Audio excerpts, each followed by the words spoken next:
Hello so welcome guys, स्वागत है आप सभी का आपके अपने यूट्यूब चैनल एलडी क्लासेस पे। आज की इस क्लास के अंदर हम बात करने वाले हैं बीए फर्स्ट सेमेस्टर ड्यू और बैक पेपर हिंदी साहित्य पेपर 1, जिसके अंदर आज हम 700 प्लस प्रश्न हैं वो करने वाले हैं।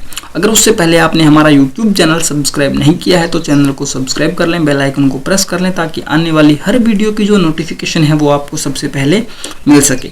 और हमारे यूट्यूब चैनल पर राजस्थान में होने वाली प्रतियोगी परीक्षाओं की तैयारी भी करवाई जाती है, इसलिए आप हमारा यूट्यूब चैनल और टेलीग्राम जरूर ज्वाइन करें, जहाँ आपको PDF नोट्स प्रोवाइड करवाए जाते हैं। तो चलिए बढ़ते हैं अपने पहले क्वेश्चन की ओर। पहले क्वेश्चन में आपसे पूछा गया है कि भारत के पश्चिमोत्तर भाग में स्थित सप्त सिंधु प्रदेश के निवासियों की मौखिक साहित्यिक अभिव्यक्ति किस भाषा में हुई। जो उनका जो बोलचाल थी वो कौन सी भाषा के अंदर हुई थी, तो वैदिक संस्कृत भाषा के अंदर। उसके बाद बढ़ते हैं अपने अगले क्वेश्चन में, जिसके अंदर आपसे पूछा गया है कि वैदिक साहित्य का विकास कितने चरणों में हुआ। तो वैदिक साहित्य का जो विकास है वो 4 चरणों के अंदर हुआ था।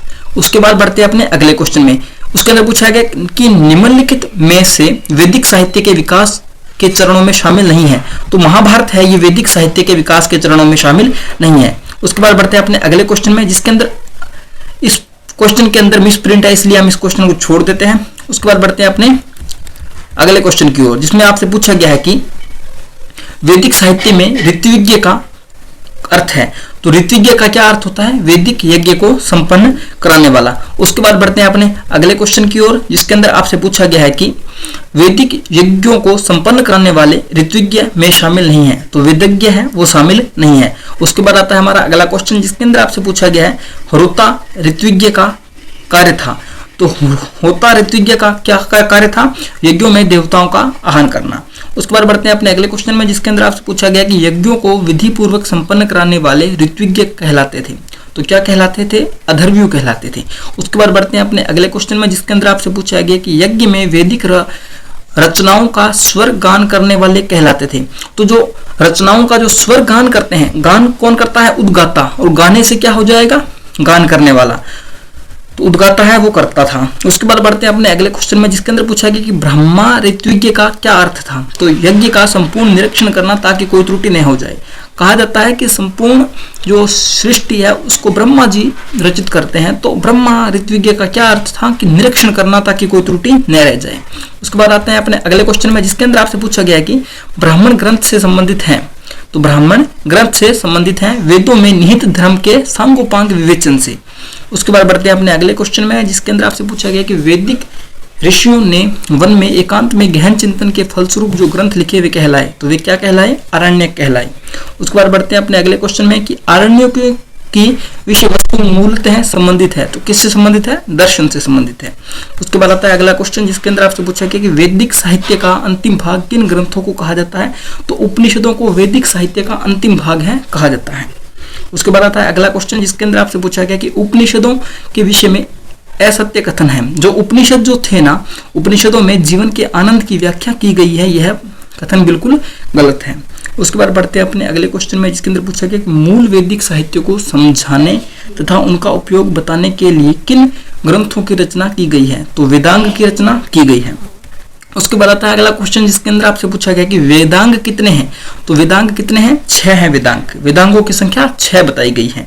उसके बाद आता है कि वेदांगों के विषय में कौन सा कथन सही नहीं है। वेदांगों में गुरुकुलों की शिक्षा प्रणाली का विस्तृत वर्णन है, यह कथन बिल्कुल गलत, सही नहीं है। तो चलिए बढ़ते हैं अपने अगले क्वेश्चन की ओर। अगले क्वेश्चन में आपसे पूछा गया है कि विश्व का सबसे प्राचीनतम व्यवस्थित ग्रंथ कौन सा है। तो विश्व का जो सबसे प्राचीनतम व्यवस्थित ग्रंथ जो है वो है ऋग्वेद। उसके बाद बढ़ते हैं अपने अगले क्वेश्चन के अंदर, उसके अंदर पूछा है कि सूक्त क्या है। सूक्त क्या है, रचनाओं का जो संग्रह है उसे क्या कहा जाता है, सूक्त कहा जाता है। उसके बाद बढ़ते हैं अगले क्वेश्चन में, जिसके अंदर आपसे पूछा गया है कि ऋग्वेद के विषय में असत्य कथन छांटिए। कि ऋग्वेद के संबंध में असत्य कथन क्या है कि ऋग्वेद का प्रथम और 10वां मंडल लघु आकार का है, लघु आकार का है, यह कथन बिल्कुल असत्य है। उसके बाद बढ़ते हैं अपने अगले क्वेश्चन में, जिसके अंदर आपसे पूछा गया है कि ऋग्वेद का पुरुष सूक्त किससे संबंधित है। तो ऋग्वेद का जो पुरुष सूक्त है वो सृष्टि के उद्भव की प्रक्रिया से संबंधित है। उसके बाद बढ़ते हैं अपने अगले क्वेश्चन में, जिसके अंदर आपसे पूछा गया है कि ऋग्वेद में निहित संवाद सूक्त है। तो कौन सा हो जाएगा, पूर्वा उर्वशी संवाद और यम यमी संवाद। उसके बाद आता है अगला क्वेश्चन जिसके अंदर आपसे पूछा गया है कि किस वेद में अथर्ववेद द्वारा प्रयुक्त मंत्रों का संग्रह है, तो किसके अंदर हो जाएगा, यजुर्वेद के अंदर हो जाएगा। उसके बाद बढ़ते हैं अपने अगले क्वेश्चन में जिसके अंदर आपसे पूछा गया है कि यजुर्वेद के विषय में असंगत कथन छांटिए। इसका प्रमाणिक पर विद्वानों ने संदेह व्यक्त किया है, यह कथन असंगत है। उसके बाद बढ़ते हैं अपने अगले क्वेश्चन में जिसके अंदर पूछा गया है कि रुद्राध्याय और विश्व संकल्प की प्रार्थना किस वेद का अंग है, तो किस वेद का अंग हो जाएगा, शुक्ल यजुर्वेद का। उसके बाद बढ़ते हैं अपने अगले क्वेश्चन में जिसके अंदर आपसे पूछा गया है कि गद्य का प्राचीनतम रूप किस हष्टिगत होता है, तो किसके अंदर होता है, यजुर्वेद के अंदर होता है। उसके बाद बढ़ते हैं अपने अगले क्वेश्चन में जिसके अंदर पूछा गया है कि ईशावास्योपनिषद किस वेद का परिवर्तित रूप है, तो किसका हो जाएगा, सामवेद का हो जाएगा। उसके बाद बढ़ते हैं अगले क्वेश्चन में जिसके अंदर आपसे पूछा गया कि सामवेद में किस प्रकार की रचनाएं संकलित हैं, तो सामवेद के अंदर यज्ञों के समय उद्गाता द्वारा उचित स्वर में गाए जाने वाले मंत्रों से संबंधित है। सामवेद के कितने भाग हैं, तो सामवेद के 2 भाग हैं। उसके बाद बढ़ते हैं अपने अगले क्वेश्चन में जिसके अंदर पूछा गया कि सामवेद में कौन सा गान नहीं है, तो सामवेद के अंदर ग्राह गान है वो नहीं है। उसके बाद आते हैं अगले क्वेश्चन में जिसके अंदर आपसे पूछा गया कि सामवेद से संबंधित असंगत कथन है, इसमें यज्ञ की विधि का विस्तृत वर्णन है, तो सामवेद के अंदर यज्ञ की विधि का विस्तृत वर्णन नहीं हो सकता क्योंकि हमें पता है कि सामवेद का अर्थ है गाना। सामवेद के अंदर जो गानों मतलब कि जो वहां पर संगीत गाया जाता है उसकी विधि का वर्णन है, न कि यज्ञ की विधि का वर्णन है। तो उसके बाद बढ़ते हैं अगले क्वेश्चन में जिसके अंदर आपसे पूछा गया कि किस वेद में भारतीय संगीत का उद्भव माना जाता है, तो भारतीय संगीत का उद्भव किससे माना जाता है, सामवेद को माना जाता है। उसके बाद आता है अगला क्वेश्चन जिसके अंदर आता है किस वेद को वेदत्रयी में शामिल नहीं किया जाता है, तो किसको नहीं किया जाता है, अथर्ववेद को शामिल नहीं किया जाता है। उसके बाद आता है अगला क्वेश्चन कि वैदिक परंपरा में किस वेद को ब्रह्मवेद भी कहा जाता है, तो अथर्ववेद को क्या कहा जाता है, ब्रह्मवेद भी कहा जाता है। परीक्षा की दृष्टि से यह प्रश्न लाजवाब है, मोस्ट इंपॉर्टेंट है, परीक्षा में हूबहू यही प्रश्न छपने वाले हैं। आज की इस क्लास को बिल्कुल भी मिस न करिएगा, चैनल को सब्सक्राइब करना मत भूलिएगा ताकि आने वाली परीक्षाओं में हम आपका ऐसे ही सहयोग कर सकें। बढ़ते अपने अगले क्वेश्चन में जिसके अंदर आपसे पूछा गया कि अथर्ववेद के विषय में असंगत कथन कौन सा है, तो अथर्ववेद में 1028 सूक्त तथा 10 मंडल है, यह कथन असत्य हो जाएगा। उसके बाद बढ़ते हैं कि अर्थवाडिग्रस वेद किसे कहा जाता है, तो अथर्ववेद को अर्थवाडिग्रस भी कहा जाता है। आपको पहला अक्षर पढ़ने के बाद ही इसका उत्तर पता चल जाएगा। उसके बाद बढ़ते हैं अपने अगले क्वेश्चन में जिसके अंदर आपसे पूछा गया कि निम्नलिखित में से किस वेद के विषय में वैविध्य दिखाई देता है, अथर्ववेद के बारे में दिखाई देता है। उसके बाद बढ़ते हैं अगले क्वेश्चन में जिसके अंदर आपसे पूछा गया कि अथर्ववेद का 12वें कांड का नाम है, तो भूमि सूक्त उसका 12वें कांड का नाम हो जाएगा। उसके बाद आते हैं अगले क्वेश्चन में जिसके अंदर आपसे पूछा गया कि ब्राह्मण ग्रंथ है, तो वेदों की संख्या से, ब्राह्मण ग्रंथ है वेदों की संख्या व्याख्या से, ब्राह्मण ग्रंथ किससे है, वेदों की व्याख्या से। उसके बाद आता है अगला क्वेश्चन जिसके अंदर आपसे पूछा गया कि निम्नलिखित वेदों और उनके ब्राह्मण ग्रंथों से संबंधित असंगत विकल्प है, तो क्या हो जाएगा, ऋग्वेद, शतपथ, ब्राह्मण। तो आपको असंगत कथन वाले क्वेश्चन परीक्षा में ज्यादा देखने को मिलेंगे, सत्य असत्य वाले क्वेश्चन 100% देखने को मिलने वाले हैं, तो उन क्वेश्चनों पर ज्यादा फोकस आपको करना है।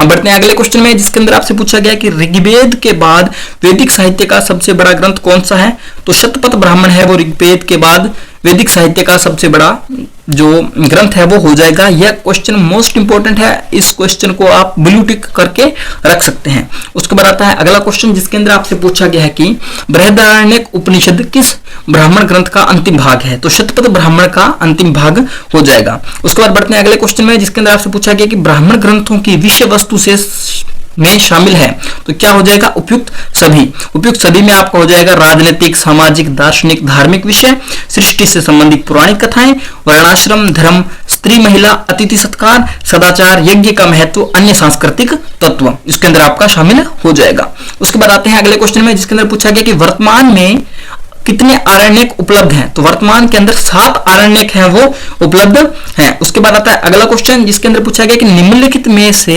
आरण्यकों के विषय में असंगत कथन है, तो आरण्यकों के बारे में क्या असंगत कथन हो जाएगा कि उपनिषदों का ही दूसरा नाम आरण्यक है। उसके बाद आता है अगला क्वेश्चन जिसके अंदर पूछा गया कि वैदिक साहित्य में किन ग्रंथों को वेदांत कहा जाता है? तो उपनिषद है, उनको क्या कहा जाता है? वेदांत कहा जाता है। उपनिषदों को क्या कहा जाता है? वेदांत कहा जाता है। उसके बाद आता है अगला क्वेश्चन जिसके अंदर आपसे पूछा गया कि प्राचीन उपनिषदों की संख्या कितनी है?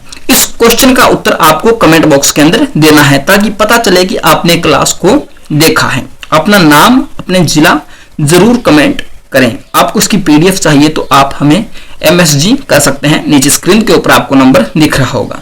उसके बाद बढ़ते हैं अगले क्वेश्चन में जिसके अंदर आपसे पूछा गया है कि उपनिषदों के विषय में असंगत कथन छांटिए। तो बादरायण ने 10 उपनिषदों पर भाष्य लिखकर अद्वैतवाद का प्रवर्तन किया, यह उसका असंगत कथन हो जाएगा। उसके बाद आता है कि यम नचिकेता संवाद के माध्यम से किस उपनिषद में आत्मा के स्वरूप को समझाया गया है? तो किसके अंदर समझाया गया है? कठोपनिषद के अंदर। किसके अंदर? कठोपनिषद के अंदर। उसके बाद आता है अगला क्वेश्चन जिसके अंदर पूछा गया कि जनक याज्ञवल्क्य शास्त्रार्थ मैत्रेयी गार्गी शास्त्रार्थ की कथा वर्णित है, तो किसके अंदर हो जाएगी? बृहदारण्यक उपनिषद के अंदर। उसके बाद आता है अगला क्वेश्चन जिसके अंदर आपसे पूछा गया है कि प्राकृत साहित्य के विषय में निम्नलिखित में से असंगत कथन है। तो प्राकृत में प्रचुर मात्रा में आत्मकथात्मक साहित्य लिखा गया है। उसके बाद आता है अगला क्वेश्चन कि प्राकृत भाषा में मुक्तक काव्य का प्राचीन रूप से किस साहित्य में दृष्टिगोचर होता है? तो किसके अंदर होता है? आगम साहित्य के अंदर होता है। उसके बाद आता है हमारा अगला क्वेश्चन जिसके अंदर मिसप्रिंट है, तो आप इस क्वेश्चन को छोड़ दीजिए। उसके बाद बढ़ते हैं अपने अगले क्वेश्चन के अंदर कि प्राकृत में रचित मुक्तकों का व्यवस्थित रूप किस ग्रंथ में उपलब्ध होता है? तो उसका जो उत्तर हो जाएगा वो हो जाएगा वज्रालगम्भ और उसका हो जाएगा गहा सतसई। इसका जो राइट आंसर है वो हो जाएगा। बढ़ते हैं अपने अगले क्वेश्चन में जिसके अंदर पूछा गया है कि प्राकृत मुक्तक काव्य परंपरा का प्रतिनिधि काव्य कौन सा है? तो कौन सा हो जाएगा? गहा सतसई। कौन सा हो जाएगा? गहा सतसई। बढ़ते हैं अपने अगले क्वेश्चन में जिसके अंदर पूछा गया कि निम्नलिखित प्राकृत काव्यों को उनके रचनाकारों के साथ सुमेलित कीजिए। तो इसका जो राइट आंसर हो जाएगा वो हो जाएगा शिवबंधु को मिलाना होगा प्रवरसेन के साथ, घा सतसई को मिलाना होगा हाल के साथ, कुमार वालचरिय को मिलाना होगा आचार्य हेमचंद्र के साथ, और जो हमारा लीलावई है इसको मिलाना होगा उहुल के साथ, और जो वज्रालंग है इसको हमें मिलाना होगा जयवल्लभ के साथ। तो हमारा जो राइट आंसर है वो हो जाएगा। उसके बाद बढ़ते हैं अपने अगले क्वेश्चन में जिसके अंदर आपसे पूछा गया है कि घा सतसई की विषय वस्तु नहीं है। तो छंद है वो छंद अलंकार है जो घा सतसई की विषय वस्तु नहीं है। उसके बाद बढ़ते हैं अपने अगले क्वेश्चन में जिसके अंदर आपसे पूछा गया है कि वज्रालंग में संकलित है, तो सुभाषित है वो वज्रालंग के अंदर संभावित है। मैं आपको बता दूं कि BA 3rd सेमेस्टर के अंदर हिंदी साहित्य का जो पेपर छपा था उसके अंदर क्वेश्चन संख्या जो थी उनके अंदर 3 बड़े बड़े जो क्वेश्चन आते हैं निबंधात्मक, उनको परीक्षा से 9 दिन पहले मैंने एक डाटा निकाला और मैंने 5 ही क्वेश्चन बताए। उन तीनों से बाहर, उन 5 से बाहर एक भी क्वेश्चन निबंधात्मक वाला नहीं गया। तो संभवतः मुझे यकीन है कि इस PDF से बाहर एक भी क्वेश्चन नहीं जाने वाला है। तो बढ़ते हैं अपने अगले क्वेश्चन में जिसके अंदर आपसे पूछा गया है कि वज्रालंग में संकलित है, तो सुभाषित है वो वज्रालंग के अंदर संकलित है। उसके बाद आता है कि वज्रालंग के विषय में असत्य कथन है, तो असत्य कथन क्या हो जाएगा कि वज्रालंग अपभ्रंश में रचित कृति है, यह कथन असत्य हो जाएगा। चलिए बढ़ते हैं अपने अगले क्वेश्चन के अंदर जिसके अंदर आपसे पूछा गया है कि वज्रालंग है, तो वज्रालंग क्या हो जाएगा? जीवन के विविध आयामों को प्रस्तुत करने वाला राज्य। उसके बाद बढ़ते हैं अपने अगले क्वेश्चन में जिसके अंदर आपसे पूछा गया है कि महाकाव्य और मुक्तक काव्य में प्रमुख अंतर क्या है? तो महाकाव्य और मुक्त काव्य के अंतर प्रमुख अंतर क्या हो जाएगा? महाकाव्य श्रृंगार परक होते हैं और मुक्त काव्य की रस परक होते हैं। महाकाव्य संबंध होते हैं, मुक्त काव्य अध्यात्म बुद्ध होते हैं। तो इसका जो राइट आंसर है वो क्या हो जाएगा? महाकाव्य में जीवन के सभी पक्षों को प्रस्तुत करने वाला एक कथानक होता है जो सर्गबंध एवं महत्व उद्देश्य को लेकर लिखा जाता है, जबकि मुक्त काव्य एक स्वतंत्र कृति होती है। उसके बाद बढ़ते हैं अगले क्वेश्चन में जिसके अंदर पूछा गया है कि शिवबंधु सेतुबंध किस कवि की रचना है? तो प्रवरसेन की रचना क्या हो जाएगी? सेतुबंध। उसके बाद आता है कि सेतुबंध महाकाव्य में वर्णित घटनाएं हैं रावण बंध और सेतुबंध। सेतुबंध से आपको वो किस्सा याद आ गया होगा कि जब राम जी को पुल पार करना था तो पत्थरों पर श्री राम लिखा गया और पत्थर पानी के अंदर तैरने लगे। उन पत्थरों से एक सेतु बना, सेतु को पार कर राम जी चले लंका में और लंका में जाकर के रावण का किया वध, मतलब घर में जाकर के रावण को मारा। तो सेतुबंध महाकाव्य प्रवर सेन द्वारा लिखा गया था। उसके अंदर कथा है रावण वध और सेतु बनाने की। उसके बाद आता है अगला क्वेश्चन जिसके अंदर पूछा गया है कि गौ डबहो के विषय में असंगत कथन है। गौ डबहो के बारे में असंगत कथन है। यह एक प्रणय गाथा है जो गौड़ शासक के वधन की पृष्ठभूमि पर रचित है। यह इसका असंगत कथन हो जाएगा। बढ़ते हैं अपने अगले क्वेश्चन में जिसके अंदर आपसे पूछा गया कि निम्नलिखित में से कौन सा प्राकृत काव्य प्राश्रय काव्य कहलाता है। तो कुमारवाल चरिये इसका जो प्राश्रय काव्य कहलाता है।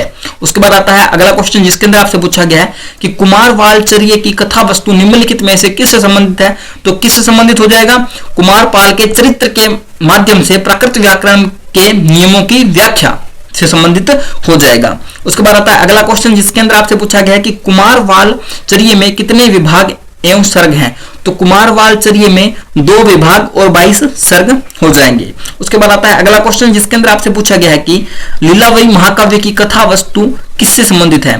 तो सिंहल द्वीप की राजकुमारी लीलावती की प्रणय गाथा से संबंधित है। उसके बाद आता है अगला क्वेश्चन जिसके अंदर आपसे पूछा गया है कि कंस वह काव्य की कथा वस्तु का आधार कौन सा है। तो श्रीमद् भागवत गीता।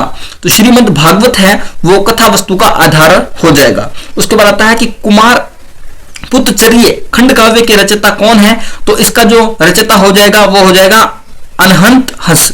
अनहंत हंस। इसके अंदर ई के अंदर ऑप्शन दे रखा है लेकिन वहां पर आपको ऑप्शन मिलेगा कि प्रयास नहीं किया। तो अगर आपको क्वेश्चन वैसे तो नेगेटिव मार्किंग है नहीं तो आपको उसके अंदर भरना नहीं है, लेकिन अगर आपको लगता है कि हमसे क्वेश्चन नहीं हो पा रहा तो मैं सजेशन तो यही करूंगा कि आप उनमें से चारों में से कोई एक चुन लो। अगर फिर भी एक नहीं चुनना है तो आपको कंडक्ट नहीं करना पर तो जरूर ही आपको टिक करना है वरना आपकी कॉपी चेक नहीं होगी।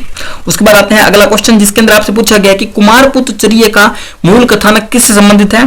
तो राजा महेंद्र सिंह और रानी कुर्मा के पुत्र धर्मदेव की जीवन से संबंधित है। उसके बाद आता है कि गुणा ढेय कृत बृहत कथा में किसका संग्रह है। तो किसका संग्रह हो जाएगा, लोक कथाओं का संग्रह हो जाएगा। उसके बाद आता है अगला क्वेश्चन जिसके अंदर आपसे पूछा गया है कि तरंग वैक के लेखक हैं। तो तरंग वैक के लेखक कौन हो जाएंगे, पाद लिप्त सूरी। उसके बाद आता है अगला क्वेश्चन जिसके अंदर आपसे पूछा गया है कि तरंग वैक का सार किस कवि ने किस कृति में प्रस्तुत किया।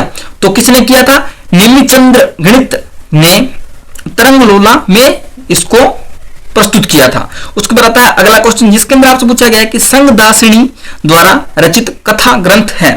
तो संगदासिनी द्वारा रचित कथा ग्रंथ कौन सा हो जाएगा, वसुदेव हिंदी। वसुदेव हिंदी। इसके बाद हमारा अगला क्वेश्चन है जिसके अंदर पूछा गया है कि साम्राज्य का कहा के विषय में असंगत कथन है।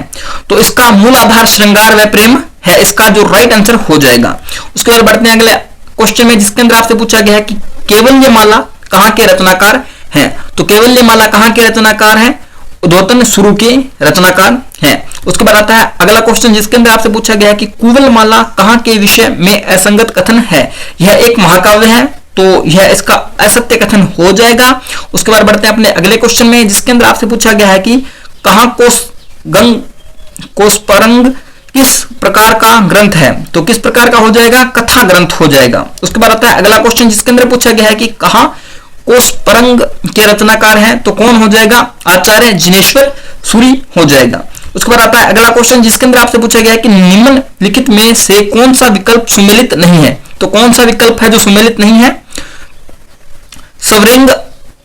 सवेगरंग साला जिनेश्वर रे, ये जो है संबंधित सुमेलित नहीं है। उसके बाद आता है अगला क्वेश्चन जिसके अंदर आपसे पूछा गया कि प्राकृत में रचित चरित्र काव्यों की कथा वस्तु किससे संबंधित है। तो उपयुक्त सभी से, तीर्थंकरों के चरित्र से, राम के चरित्र से, कृष्ण के चरित्र से, महापुरुषों के चरित्र से। अगर इसके अंदर और भी ऑप्शन दे तो आपको उपयुक्त सभी कर देना है।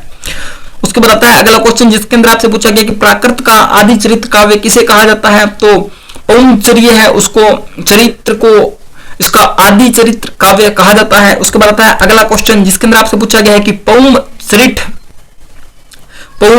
चरित्र के विषय में कौन सा कथन गलत है? तो इसके बारे में इसमें हनुमान जी के चरित्र के माध्यम से प्रभु भक्ति का आदर्श प्रस्तुत किया गया, यह कथन क्या हो जाएगा? गलत हो जाएगा। उसके बाद आता है कि अगला क्वेश्चन जिसके अंदर आपसे पूछा गया है कि पौंड चरित्र की विषय वस्तु से संबंधित असंगत कथन है, तो कौन सा हो जाएगा? इसमें वाल्मीकि रामायण पर आधारित चरित्र काव्य है, यह कथन असत्य हो जाएगा। उसके बाद आता है अगला क्वेश्चन जिसके अंदर आपसे पूछा गया कि पद्म चरित्र से कितने सर्ग हैं? तो पद्म चरित्र में कितने सर्ग हो जाएंगे? तो 118 सर्ग पद्म चरित्र के अंदर हो जाएंगे। उसके बाद आता है अगला क्वेश्चन जिसके अंदर आपसे पूछा गया है कि 54 महापुरीश्वरचर्य में निम्नलिखित में किसका चरित्र वर्णित है? जो किसका चरित्र वर्णित है? तो इस क्वेश्चन के अंदर मिसप्रिंट, आप इस क्वेश्चन को छोड़ दीजिएगा। अगले क्वेश्चन के ऊपर बात करते हैं। अगले क्वेश्चन में आपसे पूछा गया है कि 54 महापुरी सत्रियों में निम्नलिखित में से किसका चरित्र वर्णित है? तो किसका हो जाएगा? महान नारियों का। उसके बाद बढ़ते हैं अपने अगले क्वेश्चन में जिसके अंदर आपसे पूछा गया है कि निम्नलिखित चरित्र काव्यों और उनके लेखकों संबंधित बेमेल विकल्प छांटिए। तो बेमेल कथन क्या हो जाएगा? सुर सुंदरी चरिय जिनेश्वर सूरी, तो यह है इसका बेमेल कथन या संगत कथन हो जाएगा। उसके बाद आता है अगला क्वेश्चन जिसके अंदर आपसे पूछा गया कि निम्नलिखित में से कौन सा चरित्र काव्य गद्य पद्य मिश्रित पौराणिक चरित्र कान है? तो इसका जो उत्तर हो जाएगा वो हो जाएगा उपयुक्त सभी। उसके बाद बढ़ते हैं अपने अगले क्वेश्चन में जिसके अंदर आपसे पूछा गया है कि सुर सुंदरी चरिय के विषय में असंगत कथन छांटिए। तो इनमें से कोई नहीं, तो इनमें से कोई भी है वो असंगत नहीं है। उसके बाद बढ़ते हैं अपने अगले क्वेश्चन में जिसके अंदर आपसे पूछा गया है कि का कथा वस्तु को कवि ने 3 भागों में विभक्त, यह क्वेश्चन मिसप्रिंट है, आपको इस क्वेश्चन को छोड़ देना है। उसके बाद बढ़ते हैं अपने अगले क्वेश्चन के अंदर संस्कृत नाटकों में निम्नलिखित में से किसके संवाद प्राकृत भाषा में नहीं लिखे गए? तो किसके संवाद है जो प्राकृत भाषा में नहीं लिखे गए? तो राजा युवराज पुरुष वर्ग के जो संवाद है वो नहीं लिखे गए। उसके बाद आते हैं अगले क्वेश्चन में जिसके अंदर आपसे पूछा गया कि कालिदास ने अपने नाटकों में गद्य भाग के लिए किस प्राकृत का प्रयोग किया है? तो किसका किया है? शोरशैनी प्राकृत का प्रयोग किया है। उसके बाद बढ़ते हैं अपने अगले क्वेश्चन में जिसके अंदर आपसे पूछा गया है कि कालिदास के नाटकों के पद्य भाग के लिए प्रयुक्त प्राकृत है, तो महाराष्ट्री प्राकृत हो जाएगा इसका राइट आंसर। उसके बाद बढ़ते हैं अपने अगले क्वेश्चन में जिसके अंदर आपसे पूछा गया कि निम्नलिखित में से कौन सा नाटक भास के द्वारा रचित है? तो भास ने किसकी रचना की है? चारुदत्त की रचना किसके द्वारा की गई है? भास द्वारा की गई है। उसके बाद बढ़ते हैं अपने अगले क्वेश्चन में जिसके अंदर आपसे पूछा गया कि सट्टक किसे कहते हैं? तो संस्कृत नाटक जो लोक जीवन से संबंधित हो तथा नृत्य द्वारा जिसका अभिनय किया जाए सट्टक कहा जाता है। संस्कृत नाटक होते हैं ना जिसको नाच में दृश्य दिखाए जाते हैं उसे कहा जाता है सट्टक। उसके बाद बढ़ते हैं अपने अगले क्वेश्चन में जिसके अंदर आपसे पूछा गया कि निम्नलिखित में से कौन सा सट्टक अपूर्व मंजरी पर आधारित है? तो कौन सा हो जाएगा? अभा मंजरी मुनि नराचंद, इसका जो राइट आंसर हो जाएगा। उसके बाद आता है कि प्राकृत का सर्वाधिक प्राचीन व्याकरण ग्रंथ कौन सा है? तो प्राकृत का जो सर्वाधिक प्राचीन ग्रंथ है वो क्या कौन सा हो जाएगा? वरुचि कृत प्राकृत प्रकाश, इसका जो राइट आंसर है वो हो जाएगा। अब तक हमने 100 क्वेश्चन पूरे कर लिए हैं। आई होप आपको आज की क्लास पसंद आ रही होगी और आप सुबह जो 6 तारीख को पेपर होने वाला है उसके अंदर निश्चित सफलता प्राप्त करेंगे। और इस क्लास के माध्यम से मैं आपको यही कहना चाहता हूं कि अगर आपको लगता है कि बीए आपको पूरी करनी है तो आज ही हमारा YouTube चैनल अच्छे से अच्छा कंटेंट है वो प्रोवाइड करवाया जाता है। मैं मेरी टीम हमेशा इसी और काम करती है कि आपको अच्छे से अच्छा कंटेंट है वो प्रोवाइड करवाया जा सके। तो चलिए बढ़ते हैं अपने अगले क्वेश्चन की ओर। अगले क्वेश्चन में आपसे पूछा गया है कि प्राकृत का सर्वाधिक व्यवस्थित व्याकरण ग्रंथ कौन सा है? तो इसका जो राइट आंसर हो जाएगा वो हो जाएगा आचार्य हेमचंद्र कृत सिद्ध हेम शब्दानुशासन। उसके बाद बढ़ते हैं अगले क्वेश्चन में जिसके अंदर आपसे पूछा गया है कि प्राकृत सर्वस्व के रचनाकार हैं, तो कौन सा हो जाएगा? मार्कंडेय हैं जो इसके रचनाकार हो जाएंगे। उसके बाद बढ़ते हैं अपने अगले क्वेश्चन में जिसके अंदर आपसे पूछा गया है कि घालखण नामक कृति से संबंधित सत्य कथन छांटिए। तो इसका जो राइट आंसर हो जाएगा वो हो जाएगा नदी नाट्य द्वारा रचित प्राकृत छंदों पर रचित ग्रंथ। उसके बाद बढ़ते हैं अपने अगले क्वेश्चन में जिसके अंदर आपसे पूछा गया कि प्राकृत में रचित उपलब्ध प्राचीनतम कोश ग्रंथ है तो कौन सा हो जाएगा? पाइल चच्छिनाम माला, इसका जो राइट आंसर है वो हो जाएगा। उसके बाद आते हैं अपने अगले क्वेश्चन में, जिसके अंदर आपसे पूछा गया कि किस ग्रंथ को प्रयोग प्रकाश भी कहा जाता है? तो प्रयोग प्रकाश किसे कहा जाता है? उक्ति व्यक्ति प्रकरण को प्रयोग प्रकाश भी कहा जाता है। इसके बाद बढ़ते हैं अपने अगले क्वेश्चन में, जिसके अंदर आपसे पूछा गया कि किस ग्रंथ की रचना कवि धनपाल ने विक्रम संवत 1029 में धारानगर में अपनी छोटी बहन सुंदरी के अध्ययन हेतु की थी? तो किसकी की थी? तो आपको ये याद रखना है, तो किसकी की थी? पाइल लक्ष्मी नाम माला की रचना की थी। उसके बाद बढ़ते हैं अपने अगले क्वेश्चन में, जिसके अंदर आपसे पूछा गया कि पाली साहित्य का प्रत्यक्ष संबंध किस धर्म से है? तो बौद्ध धर्म से हो जाएगा पाली का संबंध। उसके बाद आता है कि पाली साहित्य का प्राचीन रूप दृष्टिगोचर होता है। कहां दृष्टिगोचर होता है? उपयुक्त सभी के अंदर, उपदेश और वार्तालाप के रूप में, उक्तियों और गाथाओं के रूप में, कथानकों के रूप में, धर्म नियमों के संग्रह के रूप में। उसके बाद बढ़ते हैं अगले क्वेश्चन में, जिसके अंदर आपसे पूछा गया कि त्रिपिटक क्या है? तो पिटक 3 है। 3 त्रिपिटक में उपदेशों, वार्तालापों, उक्तियों, कथानकों, धर्म नियमों का संग्रह होता है। त्रिपिटक जो पिटक है ना, सूत पिटक, अभिधम पिटक, उनके अंदर क्या है? लिखा जाता था कि आश्रमों के अंदर जो नियम होते हैं, आश्रमों के अंदर जो मतलब महत्वपूर्ण कार्य किए जाते थे, उनका जो लेखा जोखा रखा जाता था वो त्रिपिटक के अंदर रखा जाता था। उसके बाद बात करते हैं अगले क्वेश्चन में, जिसके अंदर पूछा गया कि पिट कितने होते हैं? तो पिट कितने होते हैं? 3 होते हैं। उसके बाद बात करते हैं अगले क्वेश्चन में, जिसके अंदर आपसे पूछा गया कि त्रिपिटक ग्रंथों को कितने अंगों में विभाजित किया गया है? तो इसका जो राइट आंसर है वो आपको कमेंट बॉक्स के अंदर बताना है। चलिए बढ़ते हैं अपने अगले क्वेश्चन की ओर। पाली आगम साहित्य में सर्वोपरि स्थान किसका है? तो पाली आगम साहित्य के अंदर सर्वोपरि स्थान किसका हो जाएगा? विनय पिटक का हो जाएगा। उसके बाद बढ़ते हैं अपने अगले क्वेश्चन में, जिसके अंदर आपसे पूछा गया है कि सूत क्या है? सूत क्या है? तो गद्य जो उपदेश है उसको क्या कहा जाता है? सूत कहा जाता है। उसके बाद बढ़ते हैं अगले क्वेश्चन में, उसमें पूछा गया कि उदान में क्या संकलित है? तो सार गर्भित उक्तियां हैं वो उदान के अंदर संकलित है। उसके बाद आता है अगला क्वेश्चन, जिसके अंदर पूछा गया विनय पिटक के विषय में असंगत कथन छांटिए। तो परिवार पाठ गौतम बुद्ध की मौलिक कृति है।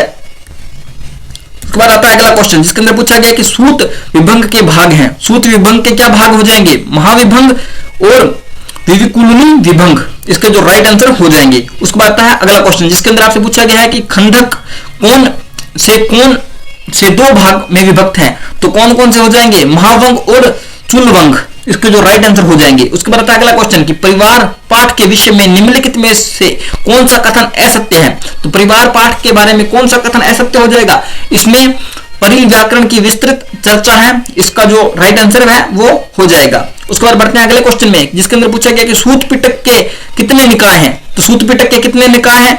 5 निकाय हैं सूत पिटक में। उसके बाद आता है अगला क्वेश्चन, जिसके अंदर आपसे पूछा गया कि निम्नलिखित में से कौन सा निकाय सूत पिटक में नहीं है? तो महावंग है वो सूत पिटक के अंदर नहीं है। उसके बाद आता है अगला क्वेश्चन, जिसके अंदर पूछा गया कि खुद्दक निकाय में कितनी पुस्तकें संकलित है? तो खुद्दक निकाय के अंदर हमारी 15 पुस्तकें हैं वो संकलित है। खुद्दक निकाय में निम्नलिखित में से कौन सी पुस्तकें संकलित है? तो उपयुक्त सभी जो पुस्तकें हैं वो खुद्दक निकाय के अंदर संकलित हैं। आप उन उपयुक्त सभी को अगर पढ़ना चाहते हो, विस्तार से पढ़ना चाहते हो, तो मेरे से पीडीएफ प्राप्त कर लेना। स्क्रीन के ऊपर आपको नंबर दिख रहे हैं, उस नंबर पर एमएसजी कर देना कि notes PDF for YouTube class, आपको पीडीएफ प्रोवाइड करवा दी जाएगी, कोई भी एक्स्ट्रा शुल्क नहीं लिया जाएगा। उसके बाद बढ़ते हैं अगले क्वेश्चन में, जिसके अंदर आपसे पूछा गया है कि दिग्ग निकाय के विषय में असंगत कथन छांटिए। दिग्ग निकाय में भारतीय जन जीवन का चित्रण है, इसका जो असंगत कथन है वो हो जाएगा। उसके बाद पूछते हैं अगले बढ़ते क्वेश्चन है, मध्यम निकाय की विषय वस्तु क्या है? तो उपयुक्त सभी है जो मध्यम निकाय की विषय वस्तु हो जाएगा। उसके बाद बढ़ते हैं अपने अगले क्वेश्चन में, जिसके अंदर आपसे पूछा गया है कि सूत पिटक का तीसरा निकाय कौन सा है? तो सूत पिटक का तीसरा जो निकाय है संयुक्त निकाय हो जाएगा। उसके बाद बढ़ते हैं अगले क्वेश्चन में, जिसके अंदर आपसे पूछा गया है कि संयुक्त निकाय में कितने सर्ग है? संयुक्त निकाय के अंदर 56 सर्ग हैं। ये क्वेश्चन परीक्षा की दृष्टि से मोस्ट इंपोर्टेंट है। इस प्रश्न को आज ही आप याद कर लीजिए, रट लीजिए, गांठ बांध लीजिए। ये प्रश्न है जो परीक्षा में छपने के 99.9% चांस है। तो चलिए बढ़ते हैं अपने अगले क्वेश्चन में, जिसके अंदर आपसे पूछा गया है कि संयुक्त निकाय का पहला और अंतिम सूत कौन सा है? तो पहला देवता सूत संयुक्त हो जाएगा और अंतिम सच संयुक्त हो जाएगा। उसके बाद बढ़ते हैं अगले क्वेश्चन में, जिसके अंदर आपसे पूछा गया कि अंगुत्तर निकाय में कितने निपात हैं? तो अंगुत्तर निकाय के अंदर 11 निपात हैं। अगर आप इसकी पीडीएफ नोट्स प्राप्त करना चाहते हैं तो आज ही हमारा WhatsApp group, Telegram group join करें, जिसका लिंक आपको मेरे चैनल के होम पेज पर मिल जाएगा। अब बढ़ते हैं अगले क्वेश्चन में जिसके अंदर आपसे पूछा गया कि खुद्दक पाठ किसका अंग है, तो खुद्दक निकाय का अंग हो जाएगा। उसके बाद बात करते हैं अगले क्वेश्चन में जिसके अंदर आपसे पूछा गया कि खुद्दक निकाय में निम्नलिखित में से क्या संकलित नहीं है, तो खुद्दक निकाय के अंदर दीप वंश है वो सम्मिलित नहीं है, संकलित नहीं है। उसके बाद बात करते हैं अगले क्वेश्चन में जिसके अंदर पूछा गया है कि धम्मपद के विषय में असंगत कथन छांटिए, तो धम्मपद बौद्ध धर्म की एक लघु कृति है, तो यह कथन बिल्कुल असंगत हो जाएगा। उसके बाद आप बात करते हैं अगले क्वेश्चन में जिसके अंदर पूछा गया उदान है कि उदान क्या है, तो उदान घटना सुनने के बाद बुद्ध के मुख से निकलने वाले उद्गार, सारग्रंथिक सूक्तियां, गाथा और कथानक, बुद्धकालीन घटनाओं का संक्षिप्त विवरण। तो उपयुक्त सभी है जो इसका राइट आंसर हो जाएगा। अगले क्वेश्चन में बढ़ते हैं उस जिसके अंदर आपसे पूछा गया है कि सूत्र निपात क्या है, तो सूत्र निपात कविता में सूतों का संग्रह, उपदेशों का संग्रह, चर्चा संवाद और आख्यान संवाद, प्राचीन वीर गाथा के अवशेष। उसके बाद बात करते हैं अगले क्वेश्चन में जिसके अंदर आपसे पूछा गया है कि थेरी गाथा क्या है, तो थेरी गाथा क्या हो जाएगा, सतवीर भिक्षुणियों की अनुभव पूर्ण गाथाएं। तो मैं आपको बता दूं कि इसके अंदर से जो मोस्ट सिलेक्टेड प्रश्न है वही आपको पीडीएफ के अंदर मिलेंगे, तो आप इस क्लास को पूरा देखें। थेरी गाथा क्या है, तो सतवीर भिक्षुणियों की अनुभवपूर्ण गाथाएं हैं, उनको क्या कहा जाता है, थेरी गाथा कहा जाता है। जातक कथाएं क्या है, तो बुद्ध के पूर्व जन्म की गाथाओं को क्या कहा जाता है, जातक कथाएं कहा जाता है। उसके बाद बढ़ते हैं अपने अगले क्वेश्चन में जिसके अंदर पूछा गया निदेश क्या है, तो निदेश क्या हो जाएगा, अठ कहंग और पारायण पर खुद्दम निकाय की द्वितीय पुस्तक के संकलित प्राचीन टीका को निदेश कहा जाता है। उसके बाद बढ़ते हैं अगले क्वेश्चन में जिसके अंदर आपसे पूछा गया है कि महावंश के रचनाकार हैं, तो महानाम कवि हैं जो महावंश के रचनाकार हैं। उसके बाद बढ़ते हैं अगले क्वेश्चन में जिसके अंदर आपसे पूछा गया है कि महावंश की विषय वस्तु किससे संबंधित है, तो महावंश की जो विषय वस्तु है वो बुद्ध के जीवन से, शुद्धोधन के वंश वृक्ष से, बौद्ध धर्म के इतिहास से, तीन बौद्ध संगीतियों से। इसका राइट आंसर हो जाएगा। तो बुद्ध वंश किस प्रकार की कृति है, तो बुद्ध वंश किस प्रकार की कृति है, तो बुद्ध की काव्य में कथाओं का संग्रह है जो वो कृति हो जाएगा। उसके बाद आते हैं अगले क्वेश्चन में जिसके अंदर पूछा गया है कि खुद्दक निकाय का अंतिम ग्रंथ कौन सा है, तो खुद्दक निकाय का अंतिम ग्रंथ कौन सा हो जाएगा, चर्या पिटक जो है इसका अंतिम ग्रंथ हो जाएगा। लौकिक संस्कृत के विषय में कौन सा कथन असंगत है, तो लौकिक संस्कृत के विषय में कौन सा कथन असंगत है, तो आधुनिक संस्कृत लौकिक संस्कृत नहीं है, यह कथन बिल्कुल असंगत हो जाएगा। उसके बाद बढ़ते हैं आदिकाल किसे कहा जाता है, तो आदि काव्य किसे कहा जाता है, आदि काव्य किसे कहा जाता है और आदि पुरुष किसे कहा जाता है, इसका उत्तर आप कमेंट बॉक्स में दोगे। आदि काव्य रामायण को कहा जाता है। उसके बाद बढ़ते हैं अगले क्वेश्चन में, रामायण को चतुर्वंशती संहिता क्यों कहा जाता है, रामायण को चतुर्वंशती संहिता क्यों कहा जाता है, जिसके इतिहास पेपर 1 के अंदर बैक थी उसको ये क्वेश्चन पता होगा, क्योंकि मैंने इतिहास पेपर 1 के अंदर इस क्वेश्चन को 3 बार रिपीट करवाया है एक ही पीडीएफ के अंदर। तो इसका जो राइट आंसर हो जाएगा वो 24,000 श्लोक हो जाएगा। जल्दी से कमेंट में बताओ कि महाभारत के अंदर कितने श्लोक थे। वाल्मीकि रामायण के कांडों का सही क्रम किस विकल्प में है, तो आपको ये क्वेश्चन है वो पूछा जा सकता है, इसका उत्तर आपको याद करना है। सबसे पहले क्या होता है, बालकांड। बालकांड मतलब जब बच्चा होता है, मतलब जब भगवान श्री राम जो थे वो बच्चे थे। अयोध्या कांड, अयोध्या को छोड़ा, अरण्य कांड, किष्किंधा कांड, सुंदरकांड, लंका कांड, उत्तरकांड। उसके बाद बढ़ते हैं अगले क्वेश्चन में जिसके अंदर आपसे पूछा गया कि महाभारत की रचना किसने की, तो वेद व्यास द्वारा महाभारत की रचना की गई। काफी सारे विद्यार्थियों ने इस क्वेश्चन को पिछली बार गलत कर दिया था, परीक्षा के अंदर एक क्वेश्चन छपा था, एग्जामिनर ने क्या किया, आपके दिमाग के साथ खेल गया, कृष्ण द्वैपायन वेद व्यास कर दिया, तो आधे विद्यार्थी वहीं पर ही क्लीन आउट हो गए। काफी सारे मुझसे जब मिले तो उन्होंने मुझे कहा कि यार वेद व्यास तो उसके अंदर था ही, लेकिन उसके अंदर जो कृष्ण आगे जो लिखा हुआ था उसके कारण हम भटक गए और हमारा उत्तर जो गलत हो गया। उसके बाद बढ़ते हैं अगले क्वेश्चन में जिसके अंदर आपसे पूछा गया कि महाभारत को किस नामों से जाना जाता है, तो महाभारत को जय काव्य के नाम से जाना जाता है, भारत के नाम से जाना जाता है, महाकाव्य के नाम से जाना जाता है, शत साहित्य संहिता के नाम से जाना जाता है। उसके बाद बढ़ते हैं अगले क्वेश्चन में जिसके अंदर आपसे पूछा गया कि महाभारत में कुल कितने श्लोक हैं।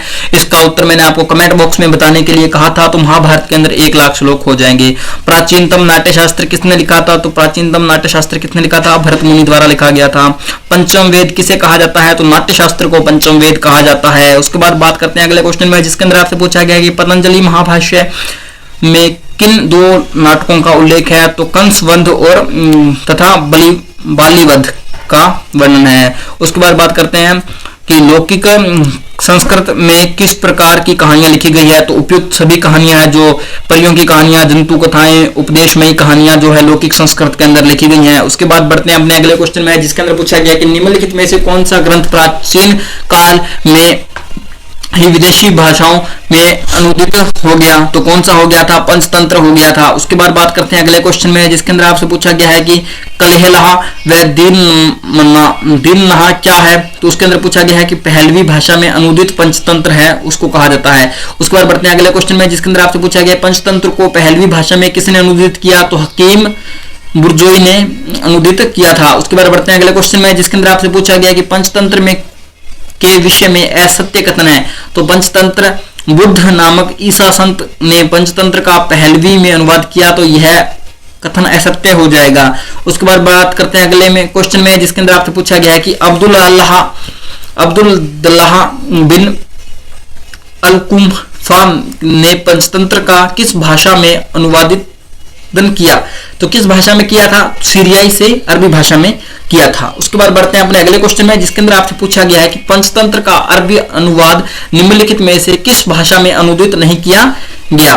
तो चीनी भाषा के अंदर अनुदित नहीं किया गया है। उसके बाद बढ़ते हैं अपने अगले क्वेश्चन में, जिसके अंदर आपसे पूछा गया कि निम्नलिखित में से किस ग्रंथ में आयुर्वेद को अथर्ववेद का उपवेद माना गया है। तो उपयुक्त सभी, यानी चरक संहिता, सुश्रुत संहिता और काश्यप्य संहिता। चरक संहिता की रचना किसने की थी?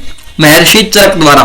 उसके बाद बढ़ते हैं अगले क्वेश्चन में, जिसके अंदर आपसे पूछा गया कि चरक संहिता किस भाषा में लिखा गया। तो लौकिक संस्कृत के अंदर लिखा गया था।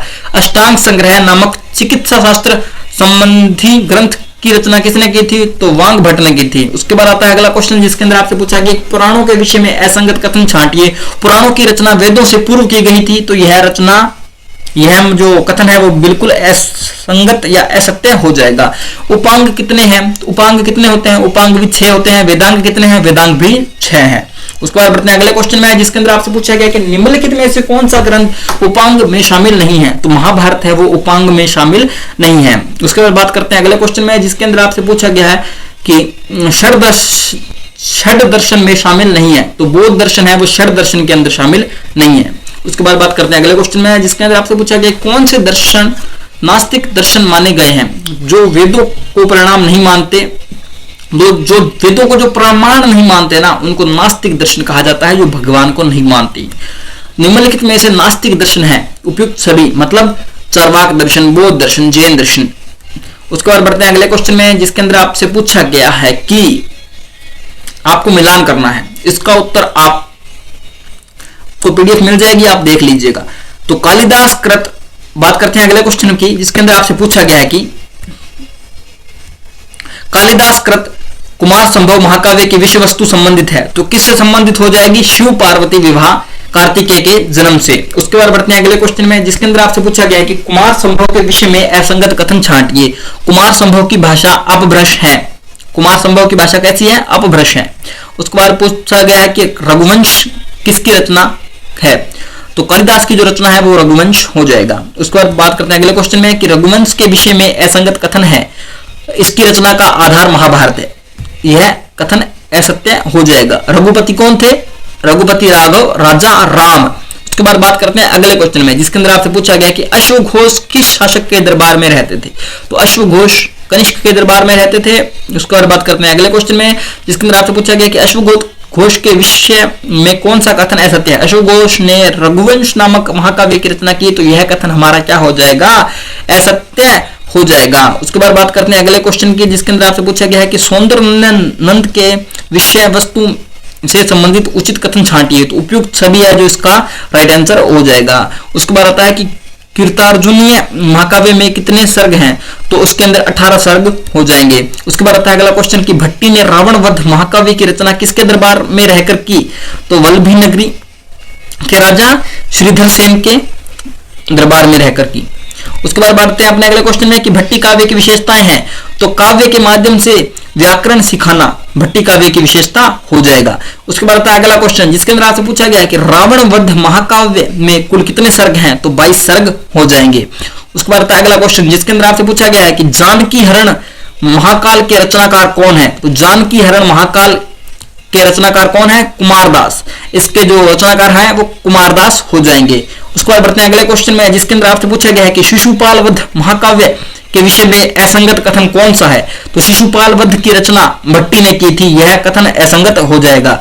उसके बाद आता है अगला क्वेश्चन, जिसके अंदर आपसे पूछा गया कि निम्नलिखित में से किस महाकाव्य में नंद दमयंती के प्रेम तथा विवाह का वर्णन किया गया है? तो किसमें किया गया है? नेषधीय चरित्र के अंदर किया गया है। उसके बाद आता है अगला क्वेश्चन, जिसके अंदर आपसे पूछा गया कि ऋतु संहार गीति काव्य की विशिष्टता है, तो ऋतुओं के सौंदर्य का वर्णन इसकी जो विशिष्टता हो जाएगी।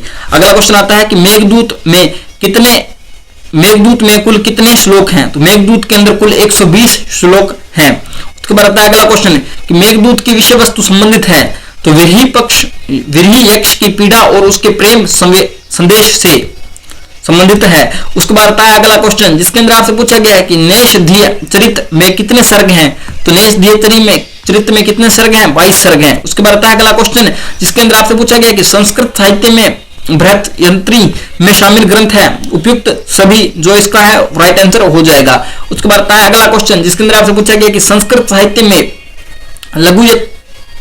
लघुत्री में सम्मिलित काव्य हैं, तो उसका जो राइट आंसर है वो हो जाएगा रघुवंश कुमार संभव मेघदूत।